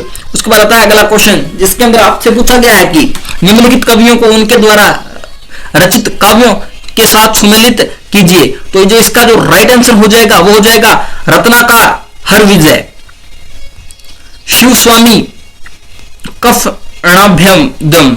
उसके बाद आता है शमेंद्र का जो राइट आंसर है वो हो जाएगा बृहत कथा मंजरी, बृहत मथा है, इसके अंदर आपको कथा कर लेना है, बृहत कथा मंजरी। उसके बाद जो इसका अगला क्वेश्चन है, अगला जो पॉइंट है इसके अंदर आपसे पूछा गया है, इसके अंदर मिस प्रिंट है, आपको ई की जगह डी कर लेना है। कवि मख का जो राइट आंसर है वो हो जाएगा श्रीकंठ चरित। उसके बाद आता है कि नीलकंठ दीक्षित का जो राइट आंसर है वो हो जाएगा शिवलीला वर्णम। इसके अंदर थोड़ी सी प्रश्न के अंदर मिस्टेक है, आपको इसको सही कर लेना है। उसके बाद बढ़ते हैं अपने अगले क्वेश्चन में, जिसके अंदर आपसे पूछा गया कि मेघदूत के विषय में निम्नलिखित में से कौन सा कथन असंगत है? तो मेघदूत कालिदास द्वारा रचित एक सरस महाकाव्य है, इसका जो राइट आंसर हो जाएगा।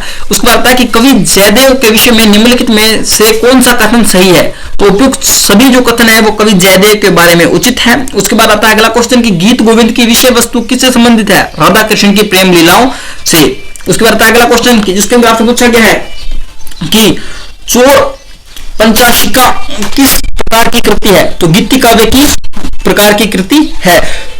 उसके बाद आता है अगला क्वेश्चन जिसके अंदर आपसे पूछा गया है कि चोर पंचाशिका निम्नलिखित में किस कवि की रचना है? तो बिल्हण की रचना हो जाएगा। उसके बाद आता है अगला क्वेश्चन कि चोर पंचाशिका में कुल कितने श्लोक हैं? तो इसके अंदर कुल कितने श्लोक हो जाएंगे? 50 श्लोक हो जाएंगे। उसके बाद आता है अगला क्वेश्चन जिसके अंदर मिलान वाला क्वेश्चन है, आप इसे इस पीडीएफ के माध्यम से देख सकते हैं। अगर किसी को पीडीएफ प्राप्त करनी है तो नीचे आपको स्क्रीन के ऊपर नंबर दिख रहे होंगे, उसके ऊपर आप MSG करें, आपको पीडीएफ प्राप्त हो जाएगी। उसके लिए कंडीशन एक रहेगी, पहले आपको चैनल सब्सक्राइब करना है, बेल आइकन को प्रेस करना है, उसका स्क्रीनशॉट हमारे पास सेंड कर देना है, आपको पीडीएफ अपने आप मिल जाएगी। धन्यवाद।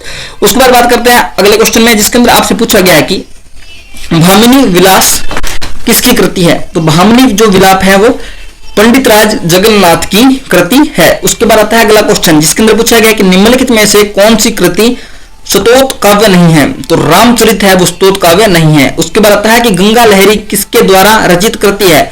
तो पंडित राज जगन्नाथ के द्वारा रचित कृति है। अपने अगले क्वेश्चन की ओर जिसके अंदर आपसे पूछा गया है कि गंगा लहरी किसके द्वारा रचित कृति है? तो गंगा लहरी की रचना किसके द्वारा की गई थी? पंडित राज जगन्नाथ के द्वारा की गई थी। उसके बाद बढ़ते हैं अपने अगले क्वेश्चन में जिसके अंदर आपसे पूछा गया कि भास ने कितने नाटक की रचना की है? भास ने कितने नाटक की रचना की है? तो 13 जो नाटक है उसकी रचना भास द्वारा की गई है। उसके बाद आता है अगला क्वेश्चन जिसके अंदर पूछा गया कि निम्नलिखित में से किस पर आधारित कृति नहीं है? भास की निम्नलिखित में से किस पर आधारित कृति नहीं है? तो पंचतंत्र पर आधारित कृति भास की नहीं है। उसके बाद आता है अगला क्वेश्चन कि निम्नलिखित में से किस विकल्प में सभी नाटक भास द्वारा रचित नहीं है? तो उरुभंग मालविकाग्निग मित्र द्वारा रचित उसके बाद आता है अगला क्वेश्चन जिसके अंदर आपसे पूछा गया है कि अविमार्क और चारुदत्त भास के किस प्रकार के नाटक हैं, तो किस प्रकार के नाटक हो जाएंगे, कल्पित रूपक नाटक। उसके बाद आता है अगला क्वेश्चन जिसके अंदर आपसे पूछा गया है कि कालिदास द्वारा रचित नाटक मालविकाग्निमित्र किस शासक के शासनकाल से संबंधित है, तो किसके शासनकाल से संबंधित हो जाएगा, अग्निमित्र के शासनकाल से। उसके बाद आता है अगला क्वेश्चन जिसके अंदर आपसे पूछा गया है कि कालिदास के नाटकों में के विषय में असंगत कथन छांटिए, तो कालिदास के नाटकों के बारे में असंगत कथन हो जाएगा कि मालविकाग्निमित्र कालिदास का एक प्राकृत में रचित नाटक है, यह कथन असंगत हो जाएगा। उसके बाद आता है अगला क्वेश्चन जिसके अंदर आपसे पूछा गया है कि शारिपुत्र प्रकरण नाटक किस की विषय वस्तु किससे संबंधित है, तो किससे हो जाएगी, शारिपुत्र और भोगोलियान के द्वारा बौद्ध धर्म स्वीकार करने से। उसके बाद आता है अगला क्वेश्चन जिसके अंदर आपसे पूछा गया कि निम्नलिखित में से किस नाटक में कृति धृति जैसे प्रतीकात्मक पात्रों का प्रयोग किया गया है, तो किसके अंदर किया गया है, शारिपुत्र प्रकरण के अंदर किया गया है। उसके बाद आता है अगला क्वेश्चन कि मृच्छकटिकम नाटक के विषय में असंगत कथन छांटिए, तो मृच्छकटिकम में चारुदत्त राजकुमार की वीरता का वर्णन है। उसके बाद आता है अगला क्वेश्चन जिसके अंदर आपसे पूछा गया है कि विशाखदत्त द्वारा मुद्रा राक्षस किस प्रकार की रचना है या कृति है, तो एक राजनीतिक नाटक है। उसके बाद आता है अगला क्वेश्चन जिसके अंदर पूछा गया कि मुद्रा राक्षस की विषय वस्तु किससे संबंधित है, तो मुद्रा राक्षस की विषय वस्तु चाणक्य द्वारा नंद राजाओं के विध्वंस और चाणक्य के राक्षस से राजनीति संघर्ष में संबंधित है। उसके बाद आता है अगला क्वेश्चन जिसके अंदर पूछा गया कि निम्नलिखित में से किस विकल्प में श्रीहर्ष के संपूर्ण नाटकों का उल्लेख है, तो किसके अंदर हो जाएगा, रत्नावली प्रियदर्शिका नागानंद के अंदर हो जाएगा। उसके बाद आता है अगला क्वेश्चन जिसके अंदर पूछा गया है कि भवभूति का सर्वश्रेष्ठ नाटक कौन सा है, तो भवभूति का जो सर्वश्रेष्ठ नाटक है वो हो जाएगा उत्तरामचरित नाटक हो जाएगा। उसके बाद आता है अगला क्वेश्चन जिसके अंदर आपसे पूछा गया है कि उत्तरामचरित की विषय वस्तु किससे संबंधित है, तो किससे हो जाएगी, यक्ष प्रश्नों के उत्तर से। उसके बाद आता है अगला क्वेश्चन जिसके अंदर आपसे पूछा गया है कि मालती माधव के रचयिता कौन है, तो मालती माधव के रचयिता कौन है, भवभूति है जो मालती माधव के रचयिता हो जाएंगी। उसके बाद आता है अगला क्वेश्चन जिसके अंदर आपसे पूछा गया है कि अपभ्रंश साहित्य के सर्जन का काल किसे माना गया है, तो अपभ्रंश साहित्य के सर्जन का काल 8वीं से 14वीं शताब्दी के मध्य को माना गया है। उसके बाद आता है अगला क्वेश्चन कि अपभ्रंश साहित्य को निम्नलिखित में से किस राजवंशों ने प्रोत्साहन और संरक्षण दिया, तो किसने दिया था, राष्ट्रकूट शासकों द्वारा दिया गया था, पाल शासकों द्वारा दिया गया था और चालुक्य शासकों द्वारा दिया गया था। इसके बाद आता है अगला क्वेश्चन जिसके अंदर आपसे पूछा गया है कि अपभ्रंश का पहला कवि किसे माना गया है, तो स्वभू को अपभ्रंश का पहला कवि माना गया है। उसके बाद आता है अगला क्वेश्चन कि अपभ्रंश के निम्नलिखित कवियों को उनके स्थान के साथ सुमेलित कीजिए, तो अपभ्रंश के जो निम्नलिखित कहिए आप इनको पीडीएफ की सहायता से सुमेलित कर लीजिएगा। तो मैं आपको बता दूं कि अगर यदि कोई इसकी पीडीएफ प्राप्त करना चाहता है, स्क्रीन के ऊपर आपको नंबर दिख रहे होंगे, उस नंबर पर कॉल की सुविधा उपलब्ध नहीं है, लेकिन आप व्हाट्सएप पर मैसेज कर सकते हैं। आपको इस वीडियो के अंत में आपको एक कोड बताया जाएगा, वो कोड आप हमें व्हाट्सएप पर भेज दीजिए। उस कोड के बाद आपको जो है पीडीएफ मिल जाएगी बिल्कुल फ्री में। तो कोड को अगर आप प्राप्त करना चाहते हैं तो आपको वीडियो एंड तक देखनी होगी। इस वीडियो के अंदर वैसे तो सारे क्वेश्चन को मैं कवर कराने की कोशिश करूंगा, लेकिन नहीं हुए तो आपको वो कोड इस वीडियो के एंड में जरूर मिल जाएगा। तो बढ़ते हैं अगले क्वेश्चन में जिसके अंदर आपसे पूछा गया कि प्रवृत्ति अपभ्रंश का समय क्या माना गया है, तो प्रवृत्ति अपभ्रंश का समय 10वीं शताब्दी माना गया है। प्रवृत्ति अपभ्रंश को किस अन्य नाम से पुकारा जाता है, तो अवहट के नाम से पुकारा जाता है। काल भेद के आधार पर अपभ्रंश के भेद हैं, तो पूर्ववर्ती और उत्तरवर्ती अपभ्रंश। उसके बाद आता है अगला क्वेश्चन जिसके अंदर आपसे पूछा गया कि देश भाषा किस भाषा को कहा जाता है, तो देश भाषा किसे कहा जाता है, अपभ्रंश भाषा को, और अवहट भाषा को देश भाषा कहा जाता है। उसके बाद आता है कि अपभ्रंश में निम्न में से किस प्रकार की रचनाएं लिखी गई, तो कैसी रचनाएं लिखी गई, उपयुक्त सभी, चरित्र काव्य, गीति काव्य, विरह काव्य, कथा काव्य, उपयुक्त सभी। जैन कवियों ने प्रमुखतः किस प्रकार का साहित्य लिखा, तो धार्मिक साहित्य लिखा गया जैन कवियों द्वारा। उसके बाद आता है अगला क्वेश्चन जिसके अंदर आपसे पूछा गया कि अपभ्रंश के प्रमुख कवि कौन माने गए हैं, तो स्वभू और पुष्पदत्त हैं जो अपभ्रंश के प्रमुख कवि माने गए हैं। उसके बाद आता है कि पौंचर्य के रचयिता कौन है, तो स्वभू है वो पौंचर्य के रचयिता हैं। पौंचर्य से संबंधित कौन सा कथन सही नहीं है, तो पौंचर्य से पाली में रचित कृति है, यह कथन सही नहीं है। उसके बाद आता है कि स्वभू ने कृष्ण के चरित्र पर आधारित कौन सा काव्य लिखा है, कौन सा लिखा है, टूणेमी सरयू लिखा है। उसके बाद आता है अगला क्वेश्चन, जिसके अंदर आपसे पूछा गया कि निम्नलिखित में से कौन सा ग्रंथ स्वयंभू ने लिखा है, तो कौन सा लिखा है, महापुराण। उसके बाद आता है अगला क्वेश्चन, जिसके अंदर आपसे पूछा गया है कि पौमचरियु में कितने कांड है, तो 5 कांड हो जाएंगे पौमचरियु के अंदर। उसके बाद आता है अगला क्वेश्चन कि स्वयंभू ने पौमचरियु में राम को किस रूप में प्रस्तुत किया है, तो साधारण मनुष्य के रूप में प्रस्तुत किया है। उसके बाद आता है अगला क्वेश्चन, जिसके अंदर आपसे पूछा गया कि हरिवंश पुराण किसकी कृति है, तो स्वयंभू की कृति है, उसका नाम क्या हो जाएगा, हरिवंश पुराण। उसके बाद आता है अगला क्वेश्चन, जिसके अंदर आपसे पूछा गया कि हरिवंश पुराण को किस अन्य नाम से पुकारा जाता है, तो किस नाम से पुकारा जाता है, ऋगुणेमी सरयू के नाम से पुकारा जाता है। उसके बाद आता है अगला क्वेश्चन, जिसके अंदर आपसे पूछा गया है कि ऋणमेची सरयू की कथा वस्तु किससे संबंधित है, तो तीर्थकर अरिष्टनेमी से उसका जो उत्तर है वो हो जाएगा उपयुक्त सभी। उसके बाद आता है अगला क्वेश्चन, जिसके अंदर आपसे पूछा गया कि पुष्पदत्त के विषय में निम्न में कौन सा कथन असंगत है, तो उन्होंने जीवन के अंतिम पड़ाव पर बौद्ध धर्म अपनाया, यह कथन बिल्कुल गलत है। उसके बाद आता है कि महाभारत की विषय वस्तु संबंधित है उपयुक्त सभी से, महाभारत की विषय वस्तु किससे संबंधित है, उपयुक्त सभी से। महापुराण में पुष्पदत्त का काव्य कौशल किस वर्णन से अधिक उभरा है, तो कृष्ण कथा वर्णन से अधिक उभरा है। उसके बाद आता है कि भविष्यत कहाँ किसकी कृति रचना है, तो धनपाल की। उसके बाद आता है कि भविष्यत कहाँ के विषय में असंगत कथन है कि इसके रचयिता पुष्पदत्त है। उसके बाद अगला क्वेश्चन कि जैन कवियों की रहस्यवादी काव्य कृतियों की विशेषता है सांप्रदायिकता का अभाव एवं ब्राह्मण धर्म की रूढ़ियों और बाहरी आडंबरों का विरोध। निम्नलिखित में से किन कवियों ने अपभ्रंश में निर्गुण काव्य की रचना की, तो जोइंदू रामसिंहन। पहुड़दोहा के रचयिता कौन है, तो रामसिंह पहुड़दोहा के रचयिता है। जोइंदू की प्रमुख कृति है परमात्मा प्रकाश योग सागर। पहुड़दोहा में कवि रामसिंह ने विरोध किया है, उपयुक्त सभी का विरोध किया गया है। बौद्ध सिद्ध कवियों ने किस क्षेत्र में साहित्यिक अपभ्रंश में काव्य सर्जन किया, पूर्वी प्रदेश के अंदर। सिद्धों में सर्वाधिक उल्लेखनीय कवि माने गए हैं, तो सरहप्पा अर्थात सरोरुह वज्र और कहप्पा अर्थात कृष्णपाद। और सिद्धों की संख्या कितनी मानी गई है, 84 मानी गई है सिद्धों की संख्या। उसके बाद आता है कि वीर और श्रृंगारप्रक अपभ्रंश काव्य है, तो प्राकृत व्याकरण और संदेश रासक। सिद्ध हेमचंद्र शब्दानुशासन ग्रंथ संबंधित है व्याकरण से, तो शब्दानुशासन की रचना किसने की थी, हेमचंद्र द्वारा की गई थी। तो इसी के साथ 250 क्वेश्चनों का जो टारगेट था वो पूरा हुआ। आगे के क्वेश्चनों में इसी प्रकार मजबूती के साथ पढ़ेंगे और BA first semester due paper Hindi साहित्य पेपर 1 को अपने ड्यू पेपर की श्रेणी से बाहर करेंगे। तो चलिए बढ़ते हैं अपने अगले क्वेश्चन की ओर। अगले क्वेश्चन में आपसे पूछा गया है कि सिद्ध हेमचंद्र शब्दानुशासन ग्रंथ संबंधित है, तो वो किससे संबंधित है, व्याकरण से।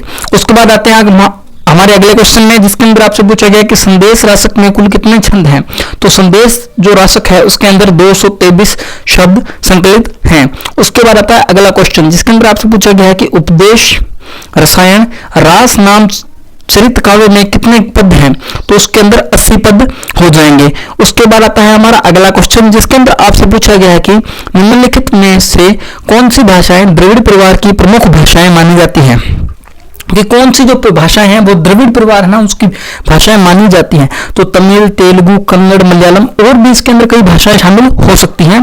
तो आपको इसका जो राइट आंसर है वो उपयुक्त सभी कर देना है। उसके बाद आता है अगला क्वेश्चन कि तमिल शब्द का प्राचीनतम प्रयोग किस ग्रंथ में किया गया है, तो तोलकाप्पियम है, उसके अंदर तमिल शब्द का जो है प्रयोग किया गया है, तैसे तोलकाप्पियम आपको याद रह जाएगा। उसके बाद आता है हमारा अगला क्वेश्चन, जिसके अंदर आपसे पूछा कि भारत में तमिल भाषा का क्षेत्र निम्नलिखित में से कौन सा है। तो हमें पता है कि जब हम भारत की बात करें तो भारत एक बहुभाषी देश है, उसके अंदर विभिन्न भाषाएं बोली जाती है। जिसके अंदर आपसे यह पूछा गया है कि तमिल भाषा क्षेत्र निम्नलिखित में कहां बोली जाती है, तो तमिल जो है वो चेन्नई में बोली जाती है। उसके बाद आता है हमारा अगला क्वेश्चन, जिसके अंदर आपसे पूछा गया कि तमिल साहित्य के विषय में निम्नलिखित में से कौन सा कथन असत्य है, तो कोंडुल तमिल साहित्य का शिष्ट व साहित्यिक रूप है, यह कथन असत्य हो जाएगा। उसके बाद आता है अगला क्वेश्चन की संगत साहित्य के विषय में असंगत कथन छांटिए। तो असंगत कथन वाले क्वेश्चन आप इस पीडीएफ में से देख लीजिएगा, आपको ये पीडीएफ है वो मिल जाएगी, आप हमें व्हाट्सएप पर MSG कर दीजिएगा। निम्नलिखित ग्रंथों में कौन से एटुतोहे के संकलनों में शामिल नहीं है, तो कौन से नहीं है, मूल्य पाधंध जो है वो शामिल नहीं है। उसके बाद आता है कि निम्नलिखित में से चेरवंशीय राजाओं की प्रशस्ति में रचे गए गीत किस ग्रंथ से संकलित हैं? तो किसके अंदर संकलित है? पट्टीरूपु तु ग्रंथ के अंदर संकलित है। उसके बाद आपसे पूछा गया है कि कालितोगे कृति में संकलित गीत किस विषय वस्तु से संबंधित है? तो किससे संबंधित हो जाएगा? प्रेम और नैतिक आदर्श से। उसके बाद आता है अगला क्वेश्चन, जिसके अंदर आपसे पूछा गया है कि तिरुमुरु गाइडुपई ग्रंथ के रचनाकार हैं। तो नकीरार जो है वो उसके रचनाकार हो जाएंगे। उसके बाद आता है अगला क्वेश्चन, जिसके अंदर आपसे पूछा गया है कि किस ग्रंथ में पांड्य राजाओं के युद्ध अभियानों का वर्णन है? तो नेडुलवाहा है, उसके अंदर पांड्य राजाओं के युद्ध का वर्णन है जो हमें देखने को मिलता है। उसके बाद आता है अगला क्वेश्चन, जिसके अंदर आपसे पूछा गया है कि किस ग्रंथ में 248 पंक्तियों में चोल राजा करिकालन की महिमा का वर्णन है? तो किसके अंदर हो जाएगा? पोरुन राहु पहु के अंदर। उसके बाद आता है अगला क्वेश्चन, जिसके अंदर आपसे पूछा गया है कि संगम साहित्य के पश्चात तमिल भाषा में किस प्रकार का साहित्य लिखा गया? तो कैसा साहित्य लिखा गया था? नीति काव्य साहित्य लिखा गया। उसके बाद आता है हमारा अगला क्वेश्चन, जिसके अंदर आपसे पूछा गया कि संघ कालोत्तर नीति काव्यों का किस नाम से अभिहित किया गया है? तो किसके नाम से किया गया है? पदिनेन किल मणकुक्कू के नाम से किया गया है। उसके बाद आता है अगला क्वेश्चन, जिसके अंदर आपसे पूछा गया कि तमिल साहित्य में नीति ग्रंथ कितने हैं? तो तमिल साहित्य के अंदर अगर नीति ग्रंथों की अगर बात की जाए तो 12 नीति ग्रंथ है तमिल साहित्य के अंदर। तमिल नीति काव्यों में अग्रगण्य ग्रंथ कौन सा है? तो तमिल अगर नीति काव्यों में अग्रगण्य ग्रंथ की अगर बात की जाए तो वो हमारा हो जाएगा तिरुकुरल हो जाएगा। उसके बाद आता है अगला क्वेश्चन, जिसके अंदर आपसे पूछा गया है कि नालडियार में कितनी कविताएं संकलित है? तो नालडियार में 400 भाषाएं कविताएं संकलित हैं। उसके बाद आता है कि अगला क्वेश्चन कि तिरुकुरल ग्रंथ किस छंद में रचित है? तो किस में हो जाएगा? कुरल के अंदर हो जाएगा। उसके बाद आता है अगला क्वेश्चन, जिसके अंदर आपसे पूछा गया है कि किन 2 महाकाव्यों को तमिल साहित्य का इलियड और ओडेसी कहा जाता है? तो किसको कहा जाता है? एक हो जाएगा शिल्पादिकारम और एक हो जाएगा मणिमेलखे। उसके बाद आता है अगला क्वेश्चन, जिसके अंदर आपसे पूछा गया कि शिल्पादिकारम महाकाव्य के रचयिता कौन है? तो शिल्पादि महाकाव्य के अगर रचयिता की बात की जाए तो इसके जो रचयिता है वो हो जाएंगे इल्गो अडिगिल। उसके बाद आता है हमारा अगला क्वेश्चन, जिसके अंदर आपसे पूछा गया है कि शिल्पादिकारम के विषय में असंगत कथन कौन सा है? तो इस काव्य का रचनाकाल 7वीं शताब्दी ईस्वी है। उसके बाद आता है अगला क्वेश्चन कि मणिमेलखे काव्य की विषय वस्तु किससे संबंधित है? तो इसकी जो विषय वस्तु है वो कोवलन तथा माधवी की पुत्री से संबंधित है। आप इस क्लास को पूरा देखें, यकीन से अगर आप इस क्लास को आज पूरा देखते हैं तो आपको जितने भी सारे क्वेश्चन हैं वो आपको अच्छे प्रकार से समझ आ जाएंगे। आपको केवल इस क्लास को पूरा का पूरा देखना है, जो बताया जा रहा है मोस्ट इंपोर्टेंट प्रश्न उनके ऊपर ध्यान देना है। चलिए बढ़ते हैं अगले क्वेश्चन की ओर। इसके अंदर पूछा गया है कि नायनार कौन है? नयानार कौन है? मध्यकाल में तमिल के शिव उपासक संत हैं जो नयानार कहलाते थे। उसके बाद आता है कि शिव नयानारों की संख्या कितनी मानी गई है? तो शिव नयानारों की संख्या 63 मानी गई है। अब मेरे को बात बताओ कि विष्णु भगवान को मानने वालों को क्या कहा जाता है? कमेंट में आप इसका उत्तर देंगे। उसके बाद बात करते हैं कि अलवार संत किसके उपासक थे? तो विष्णु के जो उपासक थे वो क्या कहलाते थे? अलवार कहलाते थे। उसके बाद आता है कि शिव नयानारों के शिव भक्ति पदों का 11 तिरुमुरुओं में संग्रह किसने किया था? तो किसने किया था? नबी अडार नबी द्वारा। उसके बाद आता है अगला क्वेश्चन, जिसके अंदर आपसे पूछा गया है कि तिरुमंत्रम के शिव भक्ति के कितने गीतों का संग्रह है? तो 3000 गीतों का संग्रह है। उसके बाद आता है अगला क्वेश्चन, जिसके अंदर आपसे पूछा गया है कि आदि शंकराचार्य ने अपने एक गीत में किसे द्रविड़ शिशु कहा है? तो किसे कहा है? त्रिज्ञान संबंध धर को कहा है, सब धर को कहा है। उसके बाद आता है अगला क्वेश्चन, जिसके अंदर आपसे पूछा गया कि किसे तांडव सम्राट की उपाधि प्रदान की गई है? अगर तांडव सम्राट की अगर उपाधि की अगर बात की जाए तो किसे प्रदान की गई है? तुरूर नावक्करसर को तांडव सम्राट की उपाधि धारण करवाई गई है या की गई है। तो अपर किस तमिल साहित्यकार का दूसरा नाम है? तो चोल शासक का नाम है अपल। उसके बाद आता है हमारा अगला क्वेश्चन, जिसके अंदर आपसे पूछा गया कि भक्ति युग के पेरिय पुराणम महाकाव्य की रचना किसकी कविताओं के आधार पर की गई? तो सुंदर की कविताओं के आधार पर की गई। तेवारम किसे कहा जाता है? तो तिरुज्ञान संबंधधर तुरुनवंश का अक्षर सुंदर की 7000 छंदों की रचना। शायद इस पीडीएफ के अंदर कुछ ना कुछ मिस्टेक है, तो आप ऐसे क्वेश्चन जिसके अंदर आपको लगे कि डाउट है तो आप उन क्वेश्चनों को छोड़ दीजिएगा। बाकी मैं आपको पीडीएफ के अकॉर्डिंग करवा रहा हूं। अगर पीडीएफ से कुछ हटके अगर कुछ गलत होता है तो मैं आपको क्लास के अंदर बताता रहूंगा। तो इस क्वेश्चन के अंदर एक टाइपिंग मिस्टेक है, तो आप इस क्वेश्चन को एक बार छोड़ दीजिएगा। अगले क्वेश्चन पर बात करते हैं कि माणिक्यवाचकर के विषय में निम्नलिखित में से कौन सा कथन असंगत है। तो यह एक विष्णु भक्त थे, अलवार थे, यह कथन क्या है, गलत हो जाएगा। उसके बाद आते हैं अगले क्वेश्चन पर, जिसके अंदर आपसे पूछा गया कि अलवार भक्तों के विषय में कौन सा कथन सही नहीं है। तो अलवार संतों के बारे में यह कथन गलत है कि सही नहीं है कि प्रबल शासक महेंद्र वर्मन ने अलवारों को कोदवंश राज्य से निष्कासित कर दिया, यह कथन सही नहीं है। उसके बाद आता है अगला क्वेश्चन, जिसके अंदर आपसे पूछा गया कि अलवार संतों के तमिल पदों का संपादन सर्वप्रथम किसने किया। तो किसने किया था, आचार्य नाथ मुनि ने किया था। किसने किया था, आचार्य नाथ मुनि द्वारा किया गया था। उसके बाद आता है अगला क्वेश्चन, जिसके अंदर आपसे पूछा गया कि दिव्य प्रबंधनम के विषय में अनुपयुक्त कथन छांटिए। तो दिव्य प्रबंधनम के बारे में अनुपयुक्त कथन क्या हो जाएगा, दिव्य प्रबंधनम एक राजनीतिक ग्रंथ है। कैसा ग्रंथ है, राजनीतिक ग्रंथ है। यह कथन क्या हो जाएगा, अनुपयुक्त कथन हो जाएगा। उसके बाद आता है अगला क्वेश्चन, जिसके अंदर पूछा है कि किस अलवार संत ने कल्लभदेव की सभा में अनेक विद्वानों को परास्त कर पिटर पिरान की उपाधि प्राप्त की। तो किसने की थी, पेरियाल वार ने की थी। उसके बाद आता है अगला क्वेश्चन, जिसके अंदर आपसे पूछा गया है कि पिल्ले तमिल ग्रंथ के रचनाकार कौन थे। तो पिल्ले तमिल ग्रंथ के रचनाकार हो जाएंगे पेरियाल वार हो जाएंगे। उसके बाद आता है अगला क्वेश्चन कि पेरियाल वार ने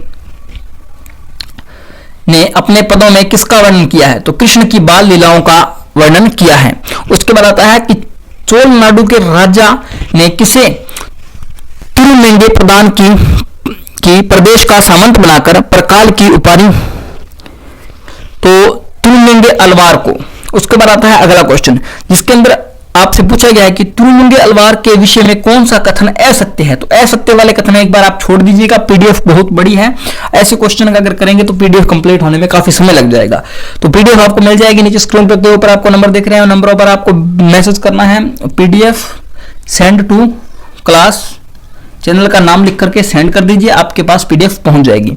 चलिए बढ़ते हैं अपने अगले क्वेश्चन की ओर, जिसके अंदर आपसे पूछा गया है कि कुलशेखर द्वारा रचित ग्रंथ है। तो कुलशेखर ने कौन कौन से ग्रंथ रचे हैं, एक हो जाएगा पिरुमोली तिरुमोली, एक हो जाएगा मुकुंदमाला।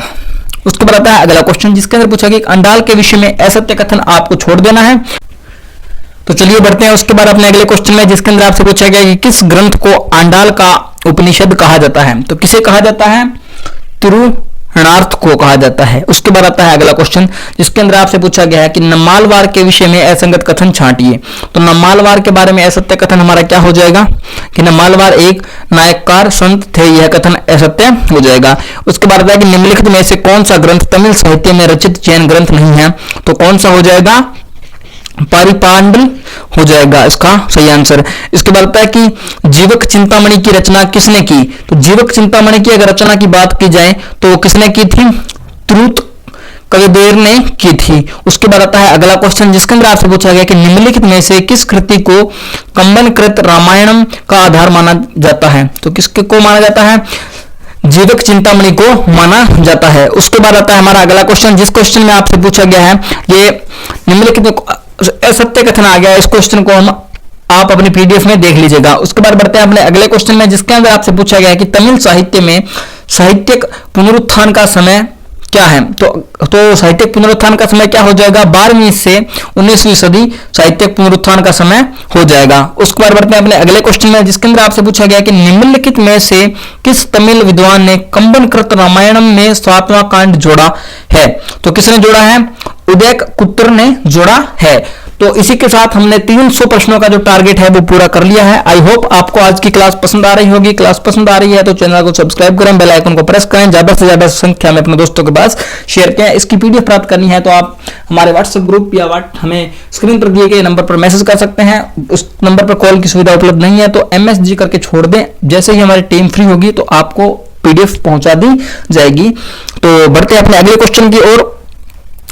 मैं बता दूं कि अगले क्वेश्चन की ओर बढ़ने से पहले इस इसके आगे मोस्ट सिलेक्टेड 200 प्रश्न जो परीक्षा में छपने के 100% चांस है, वो प्रश्न आगे दिखाए जाएंगे इसी क्लास में। तो क्लास में एंड तक बने रहें। निम्नलिखित में से कौन सी कृति तमिल साहित्य के साहित्यिक पुनरुत्थान युग में नहीं लिखी गई? तो कौन सी नहीं लिखी गई थी? चूड़ामणि नहीं लिखी गई थी। उसके बाद आता है हमारा अगला क्वेश्चन, जिसके अंदर आपसे पूछा गया कि तमिल साहित्य में आधुनिक चेतना के वाहक हैं। तो आधुनिक चेतना के वाहक कौन हो जाएंगे? उपयुक्त तीनों, यानी कि रामलिंग अंडहिल, सुब्रमण्यम भारती और गोपाल कृष्ण भारती। उसके बाद आता है अगला क्वेश्चन, जिसके अंदर पूछा कि तमिल आंदोलन का पिता किसे कहा जाता है? तो तमिल आंदोलन का पिता सुब्रमण्यम भारती को कहा जाता है।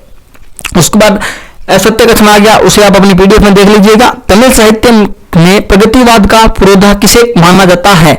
तो किसे माना जाता है? भारतीदासन को माना जाता है। उसके बाद अगले क्वेश्चन में बात करना है, जिसके अंदर आपसे पूछा गया है कि तमिल साहित्य में किस कवि को पुरंदरची कविज्जर क्रांति कवि कहा गया है? तो किसे कहा गया है? भारतीदासन को कहा गया है। उसके बाद आता है अगला क्वेश्चन, जिसके अंदर आपसे पूछा गया है कि भारतीदासन का वास्तविक नाम क्या था? तो भारतीदासन का अगर वास्तविक नाम की अगर बात की जाए तो उसका असली नाम था